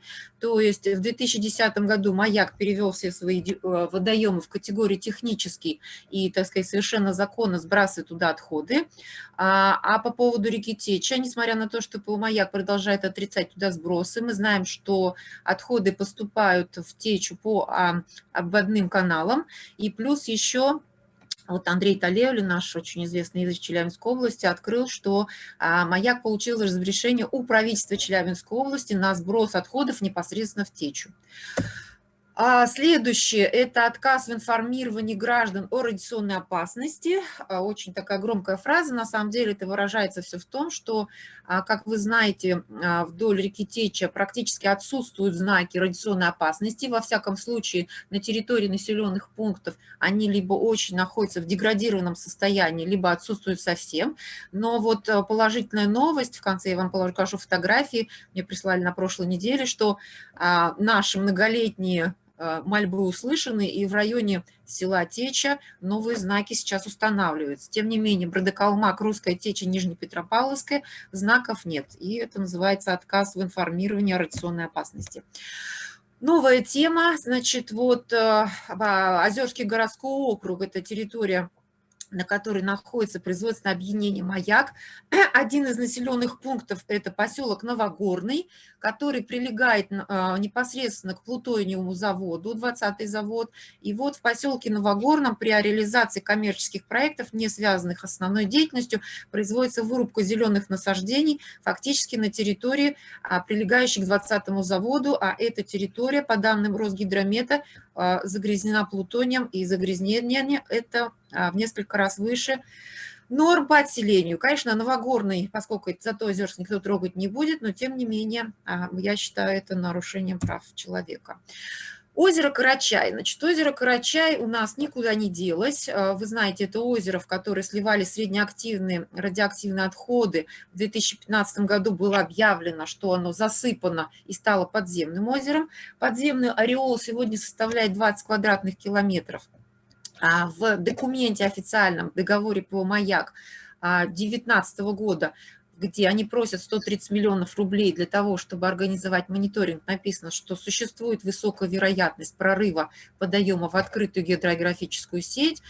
Ну и вот последнее удивление, которое вызвал очередной контракт «Маяка», который мне попался в руки, на территории Карачая, они планируют захоранивать твердые радиоактивные отходы. Это другие хранилища из бетона и металла, которые они разрушают, вывозят с соседней территории и собираются захоронить на Карачай. Пока совершенно непонятно, как это вообще может производиться и как может раскапываться Карачай для того, чтобы там вот этот вот проект реализовывать. Но, тем не менее, вот такое нарушение я тоже отмечаю. Ну, чем это чревато, даже не буду рассказывать. То есть, понимаете, 150 миллионов кюри закопали, потом их раскопать, чтобы что-то там опять закопать. Это вот одна из самых современных технологий у нас. Далее, нарушение трудовых прав. Это вот новые нарушения, с которыми мы столкнулись последние несколько лет. Вы знаете, что в системе Росатома существует такая программа обмена студенческими отрядами, и, в принципе, в этом нет ничего плохого, эта практика существует с советских времен, но на ПО «Маяк» опять-таки есть такая специфика, что студенческие отряды, которые приезжают для строительства, ремонта и всего прочего, они, конечно, используются как по назначению, но также нам стало известно о фактах использования студенческих отрядов на территории радиохимического завода для проведения рекультивации земель. В частности, у нас есть видео, на котором вот студенты раскидывают землю на загрязненных территориях. Здесь я вам опять повторю, что «Маяк» после рутеневой истории в 2017 году и до этого года, в этом году тоже есть контракт, утверждает, что он продолжает реабилитацию завода по переработке от последствий аварии 1957 года. Ну, понятно, что студентов на этом никак нельзя использовать. Дальше, следующее нарушение – это сокрытие информации об инциденте с рутением. Эта история не завершена, она продолжается в исследовательском поле, то есть продолжают работу ученые. В этом году опубликован очередной научный доклад, подтверждающий, что только «Маяк» мог быть единственным источником рутениевого загрязнения. Россия заняла позицию, которая говорит о том, что это не мы. Вот. Но, тем не менее, здесь очень важным является то, что «Маяк» создал прецедент ухода от ответственности, сокрытия информации и, как следствие, неиспользования и неприменения конвенции о немедленном реагировании на ядерный инцидент и о принятии мер по защите населения. Я напомню, что ученые, которые делали подсчеты разных стран, заявили о том, что там, где этот выброс произошел, загрязнение было довольно серьезно и могло повлиять отрицательно на здоровье населения. Здесь также нарушение права на медицинское обслуживание для жителей Озерского городского округа. Здесь речь идет о том, что производственное объединение «Маяк», оно обслуживается жителями Озерского городского округа. И поскольку оно им обслуживается, и поскольку большая часть населенных пунктов находится именно в зоне влияния по «Маяк», то, соответственно, обслуживание медицинское должно, по крайней мере, вестись с каким-то соблюдением основных нормативов, потому что никаких особенных, так сказать, преференций у жителей зато нет. Но, тем не менее, за последние годы система полностью деградировала, и ситуация с вирусом еще больше это показала. Но если брать индикаторы, то в Озерске на 80 тысяч населения и взрослого населения, это примерно 55 тысяч, приходится один эндокринолог, один кардиолог и один онколог. Ну, то есть вы понимаете, что там, где население непосредственно работает с радиационной опасностью, то это, в общем, ситуация недопустимая, которая приводит к тому, что Озерск находится на первом месте Челябинской области по поздней диагностике онкологии на последней стадии. Ну, то есть, грубо говоря, что когда что-то обнаруживают, то там уже оперировать и лечить нечего. Первое место. Вот, это я вам рассказала про нарушение прав человека, которые в зоне влияния по маяк, то есть те, которые происходят в текущем моменте времени. И второй раздел – это нарушение прав человека, которые связаны с предыдущей деятельностью маяка, это аварии 1957 года, и это сбросы радиоактивных отходов в реку Теча. Значит, первое серьезное нарушение – это прекращение отсутствие возможности для граждан, пострадавших от аварий, официально, то есть имеющих сертификаты, обратиться за установлением причинно-следственной связи воздействия радиации с заболеванием. С 2016 года в Челябинской области прекращен прием документов в связи с тем, что отсутствует финансирование совета. Ситуация довольно парадоксальная. С одной стороны, закон работает, и никто не снимал с экспертного совета обязанности связь устанавливать. С другой стороны, документы они не принимают под предлогом отсутствия финансирования. Граждане обратились в суд. Суд выяснил решение, ну, единичные случаи, когда граждане, так сказать, доходят до юриста, обращаются в суд. Суд вынес решение, что это нужно делать. Но мы говорим здесь тоже о массовом нарушении прав человека, потому что большая часть людей проживает в сельских населенных пунктах, и нормальный порядок, человек заболел, у него рак, врач посылает документы, экспертный совет, человек просто приходит, получает справку и все. А для того, чтобы активировать эту процедуру, так сказать, в сегодняшнем варианте, то есть идти в суд и все такое прочее, то есть большинство жителей просто либо не обращаются, либо не доживают до вынесения такого решения. Почему для них это важно? Потому что это им дает повышенные выплаты и возможность, в общем, лечиться и поправлять свое здоровье для того, чтобы все-таки как-то выжить. Ситуация не двигается с места. То есть вот в прошлые года мы писали обращение, но ничего не происходит. Тем не менее, это, конечно, нарушение прав человека. Вот. И второе нарушение прав человека, это уже многолетнее, о котором вы много раз слышали, но я еще раз повторю, потому что ситуация не меняется. И это нарушение прав граждан в виде невключения их в закон. То есть, когда закон написали первый раз в 1993 году, а потом уже его изменили в 1998 году, то с тех пор у нас появились новые категории граждан. То есть, понятно, что в 1993 году еще не родились те, кто родился в 2000-м, и те, кто в 2020-м, и некоторые категории просто не проявились. Это позволило законодателю, так сказать, избегать от ответственности, и придуманный юристами суд доведения до Конституционного суда, то есть как это могло бы выглядеть в норме. Ну, например, вы тоже попали под действие радиации, вы тоже были в связи с этой аварией, но вот категория, к которой вы относитесь, в закон не включена. В норме вы обращаетесь в суд в обычный, обжалуете, потом несовершенство закона, уходите в Конституционный суд говорит, да, точно, вот такая категория граждан есть, нужно ее включить, и поэтому закон неконституционный, вот давайте его так изменим. Но Конституционный суд у нас тоже попал под влияние Росатома, и формулировка юридическая, которую они предлагают, абсолютно цинична с точки зрения обывателя и законно с точки зрения закона, они говорят о том, что то, что федеральный законодатель, это формулировка из нескольких конституционных решений, то, что федеральный законодатель не включил данную категорию, ну, например, внутриутробные ликвидаторы в закон, не является нарушением их прав, а является волей федерального законодателя. И для того, чтобы включить эту категорию, нужно обращаться к федеральному законодателю. Дескать, вот самый главный у нас федеральный законодатель, а не Конституционный суд. И какие это дела? Это у нас по-прежнему внутриутробные ликвидаторы. Матери людей были беременны во время ликвидации, дети остались и болеют. Значит, инвалиды и имеющие заболевания, те, которые являются потомками, то есть папа, мама жили на берегу Течи, родили больного ребенка, ребенку исполнилось 18 лет, до 18 лет платили, на следующий день сняли. Затем это родители умерших потомков, то есть, например, это помните дело девочки Хасановой из деревни Карабулка, девочка родилась в 2005-м, внучка ликвидатора, умерла в 2009-м, никакой компенсации не положено, ее нет в законе. Вот, и последнее дело, вот это те дела, которые вела я, и вот последнее дело в этом году, только что было в сентябре вынесено решение опять Конституционным судом, опять то же самое основание, дело по Казаньево. Это речь идет о тех людях, которые были эвакуированы с Течи, где эвакуация происходила частично, совершенно исторически перевранная история, то есть государство на сегодняшний день, то есть была деревня на Течи. Часть людей отселили, часть людей осталась. И сегодня совершенно по непонятной причине возникла такая версия, что, дескать, вот тех, кто более в загрязненном месте производства, отселяли, а тех, кто, значит, менее, не отселяли. Однако те, которые не отселялись, они жили на берегу течи. Когда я стала поднимать исторические источники, разговаривать с людьми, они мне объяснили, что когда обнаружено было загрязнение, ну и признали его, официально об этом говорить было нельзя, вы помните, 50-й год, гостайна.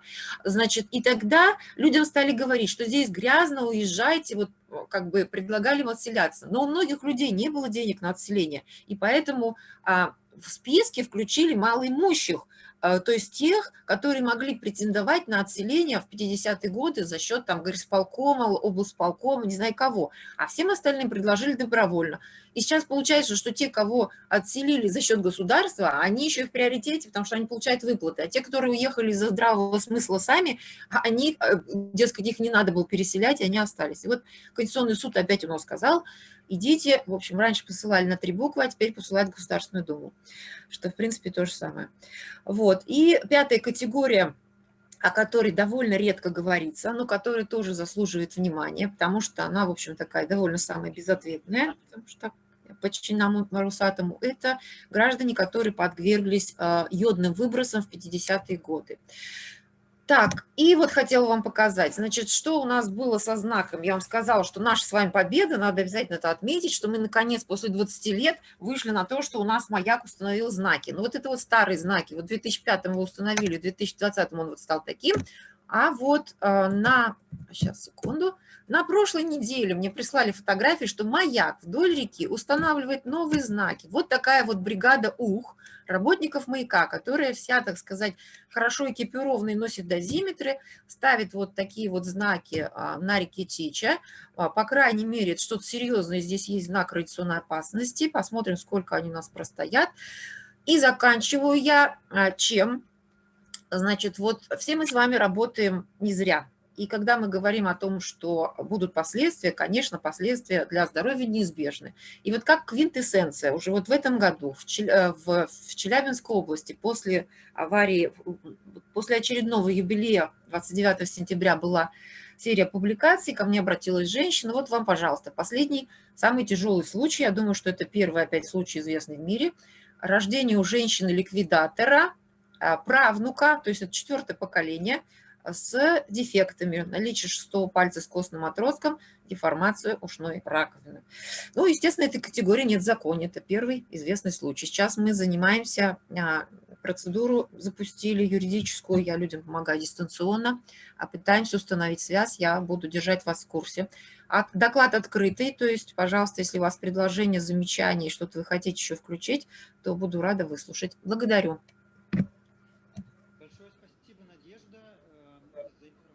Thank you very much, Nadezhda, for your information. I keep collecting questions and the interest to ask those in the chat. So now, Fedor Mariasov. So we are starting Fedor's video presentation.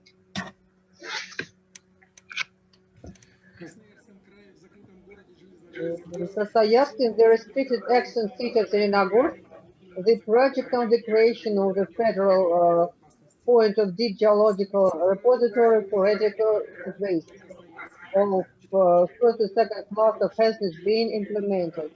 These events are unfolding 40 kilometers away from the city of Krasnoyarsk, which has a population of more than 1 million, at 4 kilometers away from one of the biggest rivers of the continent, fallen into the world ocean. Here, without conducting thorough geological research and scientific justification, the Russian government has begun the construction of the world's biggest burial for the most dangerous radioactive waste. This waste will pose a threat to all living creatures for thousands and millions of years. Often our opponents don't like the word burial. They would like to call the result of their crime with nice words such as unique, innovative, breakthrough, not having analogs. Some of them, in the heat of the propaganda, managed to compare the creation of this object with the flight of Yuri Gagarin, no more or no less. But however, how some people react to the word bureau, this word is not only correct, but also regulated by the relevant state standards. According to the state standard, the Bureau of Radioactive Waste is an engineered construction designed for the Bureau of Radioactive Waste. The theme of the Krasnoyarsk Bureau is not simple. It requires considerable time for presentation. Thus, we will try to cover just three complex of the biggest problems related to these projects. First problem, systematic misuse of the Russian legislation from the side of the atomic people, different oversight bodies, and different authorities. Sabotage. In recent years, around the project of the Krasnoyarsk Bureau, there were many arguments and public scandals. The basis of the scandals is essentially reduced to the fact that authors of the project, oversight bodies, and law enforcement agencies, federal and regional government made several grave violations of the Russian legislation during the completion of this project. The authorities are oblivious of the warnings of independent experts. Law enforcement agencies openly sabotage any attempts of the public to induce government to correct mistakes that were made and to prosecute those responsible. This year we could register the application about fraud from the side of officials who announced their expert summary of on the Bureau the site as meeting all safety criteria. These experts, with their summary, caused domino effects, and all further authorities, on the basis of their summary, made wrong decisions. Many have got dirty in this bad story. A check is being conducted on these circumstances. Despite the resistance and sabotage, we intend to achieve initiation of criminal proceedings on all detected offenses and will try to prosecute those responsible, including those who, on behalf of the environmental community, continue to messing with people's heads and helping in promotion of this project. I personally have no doubts that the future political changes in the country will help us to do this. The second problem lies irresponsibility, non-professionalism, blatant sloppiness, and possibly corruption in following this project from the very beginning. Due to the juridical illiteracy or indifferent attitudes to the Russian legislation, our opponents have long time and got caught in mistakes and thus have to lie, dissemble, and mess with people's minds. The order of operation of such objects regulated by law about usage of atomic energy was violated practically in every point. Three times licenses on the area of the future barrel were arranged with factual mistakes. Even the basic license for the disposal of radioactive waste on the Yeniseiski site was issued by the authorities for the territory of the far north, a blatant illiteracy. But the biggest lies in the story with the Krasnoyarsk Bureau is that the construction is being conducted under the coverage of the underground research laboratory. Activists are tired to apply to different authorities with requests to familiarize them with formal proof that an underground research laboratory is being built. In response, if they get just silence or responses on unrelated topics. The reason is simple. Atomic people don't have the needed documents for the laboratory, but they do have all set of documents and alignments for the Bureau. Hence the confusion in the execution of public procurement, strange names of documents and stages of construction to make the activity atomic people look legitimate. I will give a simple and understandable example. Any normal person will say that it is idiocy if they are told that someone is building a bicycle according to the design of documentation for a motorcycle in the form of a scooter for children. Obviously, this is nonsense. But to build a temporary storage of radioactive waste according to the design documentation for atomic underground burial ground as part of a research laboratory, Russian nuclear scientists can do that easily. And on the background of such risks, the national operator is managing to get a license to Bureau of Radioactive Waste without thorough geological research and without scientific justification.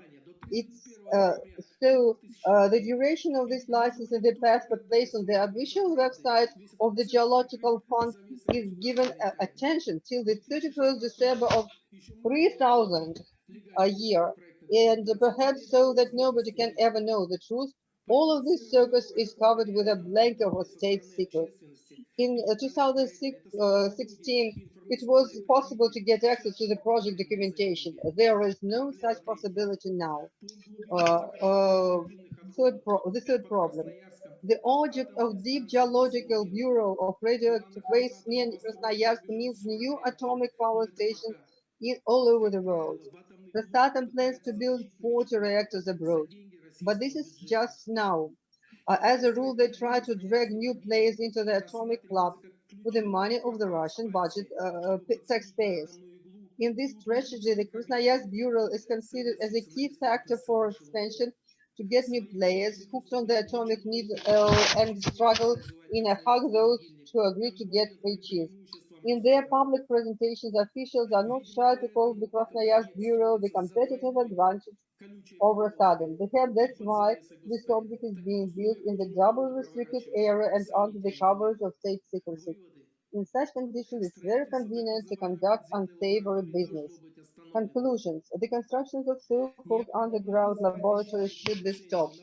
It is necessary to withdraw a 1,000-year license to burial of radioactive waste in the non-existing bureaus. Criminal proceedings must be instituted on detected violation of the legislation and all perpetrators brought to justice. Thank you for your attention. Thank you for the video. Fyodor, you have 2 more minutes to add something. For those who were not too attentive or maybe missed something, I would like to draw your attention to some glaring facts that nothing like that is anywhere else in the world. Rosatom, specifically the federal agency, issued a license to the national operator, a license which anybody can look at. It lasts till December 31st, the year 3000. So it's a 1,000-year license. Can you imagine a license for burial of radioactive waste at the site where no burial is existing so far? There is even no research laboratory and no actual research has been made, and no confirmation that the burial is actually possible here has been issued. So our colleagues had proposed to address all participants of this conference to support the initiative the Krasnoyarsk activists and apply to the General Prosecutor's Office with a request to hold investigation of this case. We have already applied. It's been registered. We have 2 appeals already submitted. So the General Prosecutor's Office held auditing of these local prosecutors' activities. And second, we would ask you to apply to the agency on the mineral resources use, because there is no common sense in the burial at this site, which does not exist yet. How can we speak about the radioactive waste burial at such a site? If our colleagues support us, I sent the draft resolution to the organizers of the conference, and I hope that after this event they will send it out, and those who support us, and let the organizers know, and that in case of such crimes occur, and this is a crime, we can claim that it's a crime in the Krasnoyarsk region, which keeps going on. And as people of goodwill and public activists and representatives of the organizers of this conference, we must this message, this resolution to the law enforcement structures, to submit it to the law enforcement structures. Thank you further very much. We will send this. We don't have the format of resolution but we'll disseminate this further text to all participants and to work out a collective application, and we'll certainly forward this information to have reaction, further reaction. And thank you very much for your presentation. And Andrei Fedor, as Andrei Talevich, is a recipient, the winner of the award. We congratulate him, and it's a well-deserved award. There will be tomorrow an official online ceremony. We will also publicize this information for those who are interested to learn more about this event. So our next presentation, our concluding presentation is, maybe anybody has questions. We are grouping the questions. We will discuss them in the end. We have several questions, but we're running out of time. So please write in the chat. And our next presentation is also Olga Petsunova. I hope you are with us. Please turn on. Yes, I'm here. Good afternoon. Are you going to have a presentation? Yes, I have no video camera. You won't see me, but you'll see my presentation. I will try to launch my presentation now. Once again, hello. I can't run this presentation. I'm going to speak about not the nuclear potential or nuclear power per such or radioactive waste. I'm speaking today about the hazardous industrial waste and why. What I'm doing it in this session, I will probably say a little bit later. So my first slide, can we go on?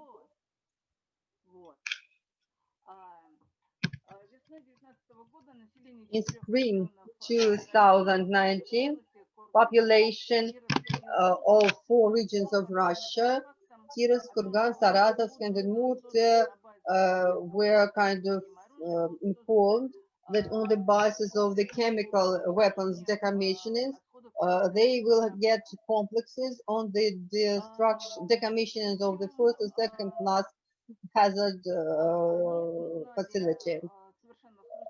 So the residents found that out quite occasionally, only thanks to the in the April of 2019, the plans of the Russian Federation were made known, that funds were allocated for the creation of such facilities, and deputies became interested in that, and then this information got known. The local activists and residents became aware of that. This story was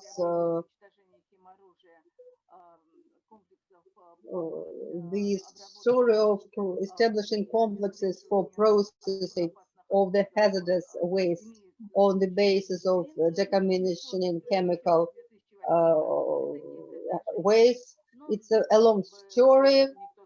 First they appeared in the early 2000s, and then people didn't really pay attention at that, because construction and decommissioning of chemical weapons was going more or less smoothly in Russia in those years. So what do we have now? And also now this has become quite an issue for these regions, and caused serious protesting activities of local residents. If you look at Saratov, which is not the most protest active region, in July 2019, more than 20,000 people participated in the meeting. That's a lot for Saratov. They collected more than 100,000 signatures on the Change.org site, and they called that the plants of death. That's how they named those facilities for decommissioning of the first and second hazard class waste. And why are we talking about that here? It's quite simple, because Rosatom has something to do with that. If we skip the whole story of adoption of these resolutions on the placements of these facilities, we can just state that it became known that Rosatom became the federal environmental operator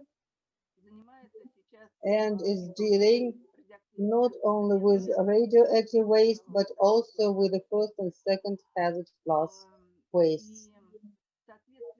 And correspondingly, next slide, please.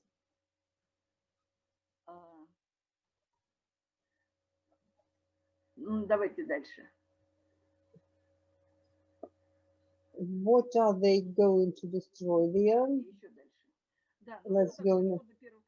What is this first and second class hazard waste? Well, educated audience knows well enough. We can only say that these are all wastes which have polychloride, phenyls, pesticides, toxic metals, heavy metals. These are waste of galvanic productions and slum capacities and etc. And also the waste that contain halogen organic waste. So these are main groups. It's about these plants of death. They are going to bring 350 tons of particularly hazard waste. So every plant will process about 50,000 tons per year. If we remember that the Saratov plant for destruction of chemical weapons has decommissioned 1,200 tons of arson-containing waste. So you can understand that impact on the environment will be much, much higher in this situation. And the developers and promoters of these plants claim the opposite, that there will be absolutely no environmental impact, that no consequences are to follow. What are they going to process here? They're going to deal with the mercury-containing waste, galvanic waste, and all the waste that I mentioned below. They are going to incinerate all this waste. The major bulk of this waste, about 80%, will be undergo thermal treatment. Besides these sites where the plants to be placed,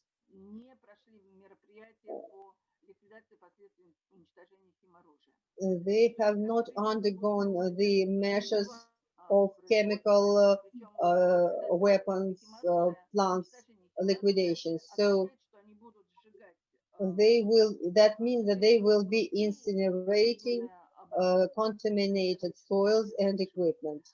They will, that will de facto, they will have several stoves, let's call it this way, on the same territory. And they announce these complexes not as just complexes for reprocessing of hazardous waste, but also as eco-technoparks. And what is it about? We know already these are places where they are going to locate any production facilities which are more or less affiliated in the spirit, like Rosatom is offering all enterprises, small businesses, etc., to use these sites to place their production facilities in these areas. So here they will probably have various enterprises which will be contaminating the environment. And all this is run under the brand of environmental technological parks and environmental protection. They are so-called environmental Rosatom projects. Why are we against? Can we go on?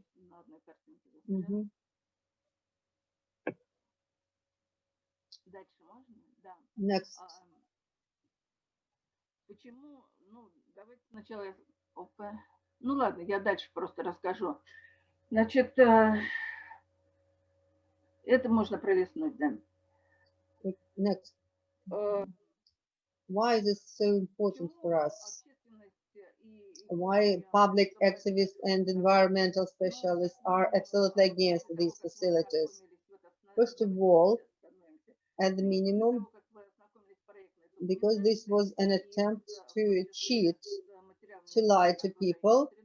When we look through the estimates on the environmental impact, it became absolutely clear that we are frauded, that there was no assessment of environmental impact. Regional residents of the regions where they are going to deploy these facilities are getting distorted information and insufficient information to understand the degree of impact. More than that, it is specifically distorted, so all the aspects of possible contaminations with dioxins and heavy metals is concealed. There is no monitoring to be maintained in the area. Rosatom is not going to be engaged in that. While among those who were developing the project and those who were holding the expert examinations of environmental impact were such organizations. There are people who know only too well about all these contaminations and what technological processes will be taking place here and how hazardous that all might be. Despite all this, the recent expert examinations by public organizations held by the state-oriented non-commercial organizations like Belona, VAOP, Public Environmental Control of the Russian Environmentalists, and Union of Environmentalists of Bashkortostan, they gave positive estimate. So we are now speaking about the situation when Rosatom is not only kind of misusing or concealing information, but it also uses the methods of attracting to their party environmental activists.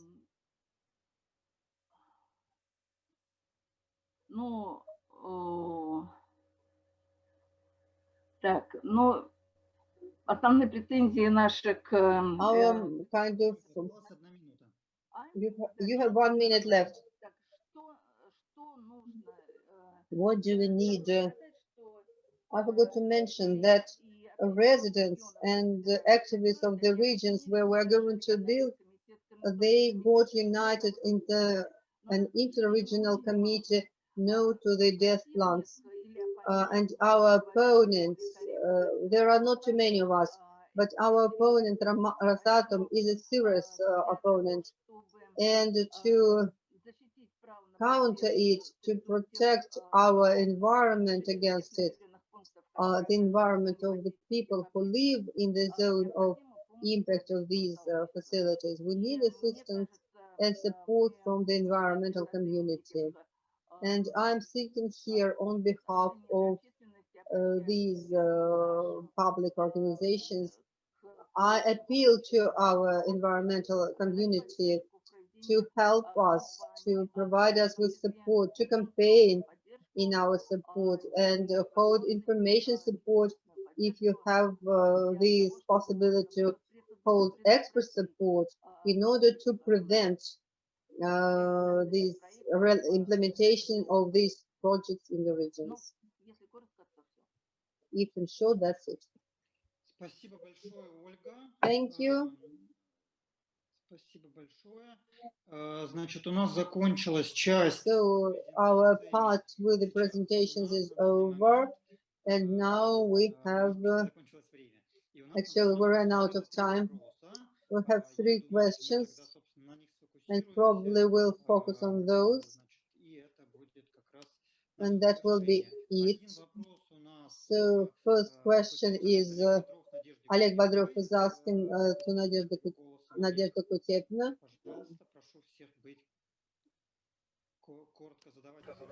Please ask shortly. Nadezhda, thank you for your perfect presentation. You focused on the violations of human rights in the area of Ozers, Chelyabinsk, and the river banks, which disseminate radioactivities. Maybe it's worth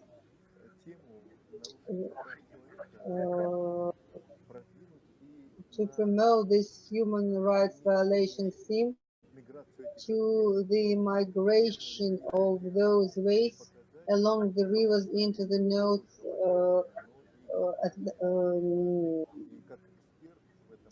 Ocean. And as an expert, Alexey Yablokov was an expert on this topic. He spoke about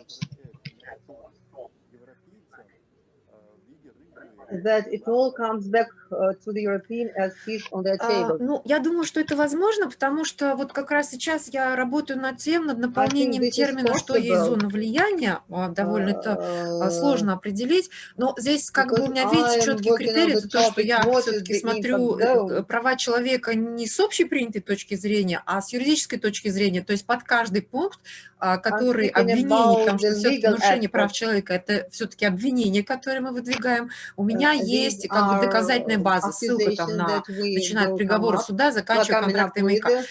Если можно добавить это вот в первую часть тоже по поводу зоны влияния отдельным пунктом, что распространение радионуклеида, бля-бля-бля, туда-сюда, на такие-то территории, если у этого, у вас как бы, Олег, у тебя есть какой-то, ну, ссылка на доклад или что-то такое, то, конечно, то есть дополнительная классификация приветствуется, потому что, вот я еще раз скажу, что этот доклад, пусть это будет называться доклад Кутеповой.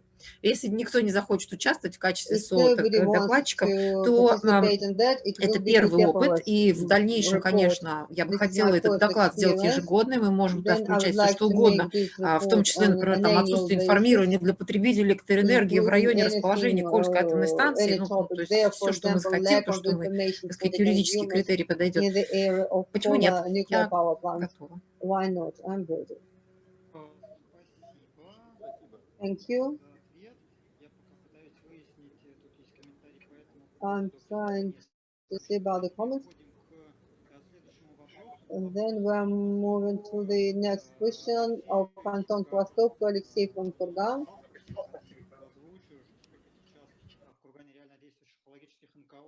How many environmental groups are there in Kurgan? And Kurgane, we have only one non-governmental organization. It's quite inactive. That's why practically we are engaged in this protection. As far as I understand that even the Ministry of Justice are against registration of any environmental organizations, only if they're only about the plastics and totally ignore any uranium problems. And also we have a replica from Albert Garapov. Just wanted to add, in connection with the nuclear power plants construction abroad, in fact, it's not bad to involve in that the groups that are fighting for nuclear disarmament, because nuclear test grounds were closed because it was a broad movement in which participated kind of doctors, physicians for peace, and etc. Well, I think that we should expand the movement to engage there not only environmental and not only anti-nuclear groups, but also the groups that are fighting against nuclear presence in the world. So I suggest coming out into the broader arena and speaking about the import of radioactive waste in Russia. So this is my replica. Thank you very much, Albert. And we have the last comment from Kirsten.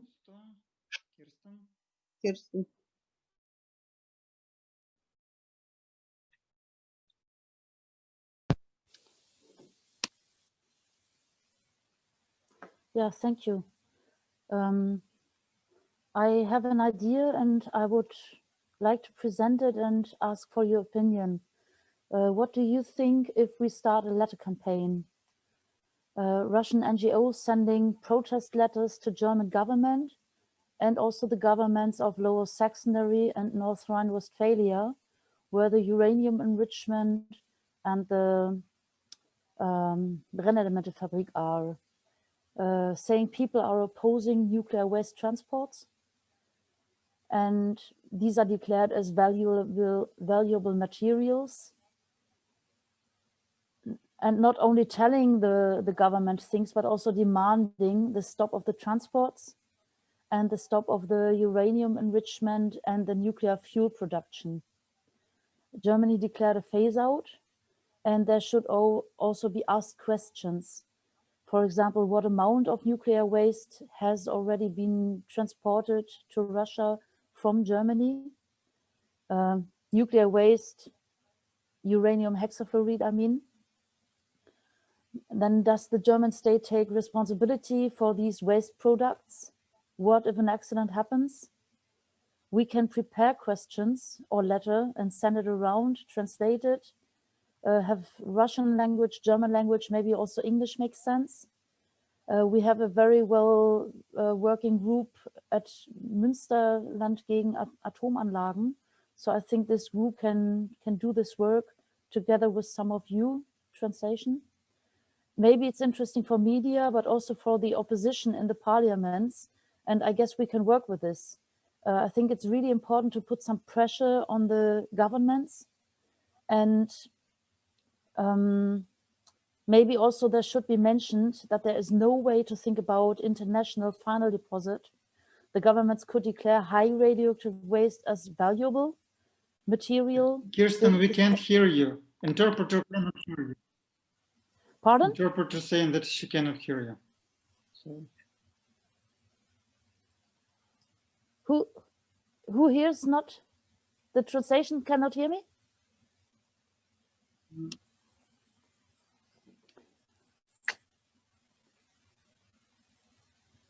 Can you please repeat the couple of last sentences? I'm sorry, everything's fine now. Just a few last sentences. Could you please repeat? I don't know why she can't hear me. Last time it worked? No, now I hear. Now we can. Yeah. Oh, okay. No problem. I'm sorry. I have an idea and I would like to know what you think about it. I have been thinking during the conference about doing some action together and what you think if we start a letter campaign. Russian NGOs sending protest letters to the German government and to the government of Lower Saxony and North Rhine-Westphalia, where the both nuclear plants are, uranium enrichment and nuclear fuel production, saying the people are opposing nuclear waste transports declared as valuable materials. Not only telling the government things, but also demanding for the stop of the transports and for the stop of the uranium enrichment. and nuclear fuel production. Germany declared the phase out, so there should not only be sending a nice letter, but asking questions. What amount of nuclear waste, uranium hexafluoride, was already transported to Russia from Germany? What if an accident happens? Does the German state take responsibility for these waste products? I think we could prepare this letter. The Münsterland group is working very well, so we could do this together. And I guess the media will be interested, and also the opposition parties in the parliaments, they could work with it. So we could put some pressure on the government. Maybe we should also mention that there is no way to think about an international final deposit for high radioactive waste, because the government could declare the high radioactive waste as valuable material as well, as this happens now with uranium hexafluoride. The discussion about the so-called generation 4 reactors it has started long ago and is on fire at the moment. So we need your Russian voices internationally loud and convinced that a big crime is going on with nuclear deals, and don't nuke the climate. Please let me know what you think about it.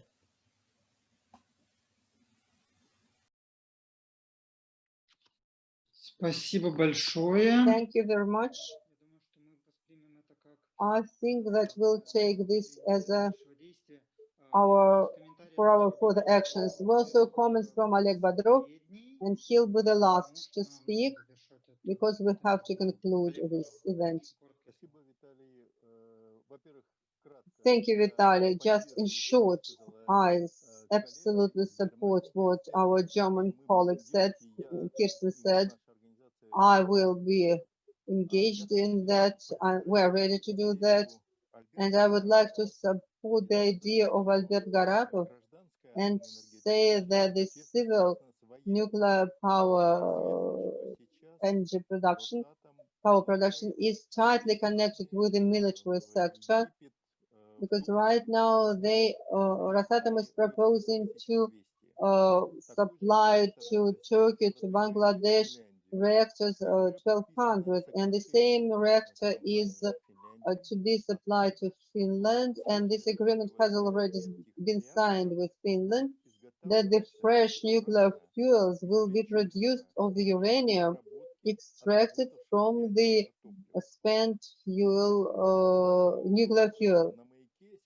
And it's known that at Mayak, they are reprocessing the spent nuclear fuel, not from nuclear plants, but also nuclear submarines. This means that supplies of fresh nuclear fuel to Finland is scheduled in such a way that the Finnish and Scandinavian consumers of nuclear power will be the investors in the Russian military programs connected with the reprocessing of Russian military nuclear spent fuel. In Finland, they don't know and don't believe it necessary to react in any way. So I believe that it is important to show this connection to Finnish, Turkish, Egyptian and other colleagues, so that public in those countries know about these military nuclear blocks supplied to those countries.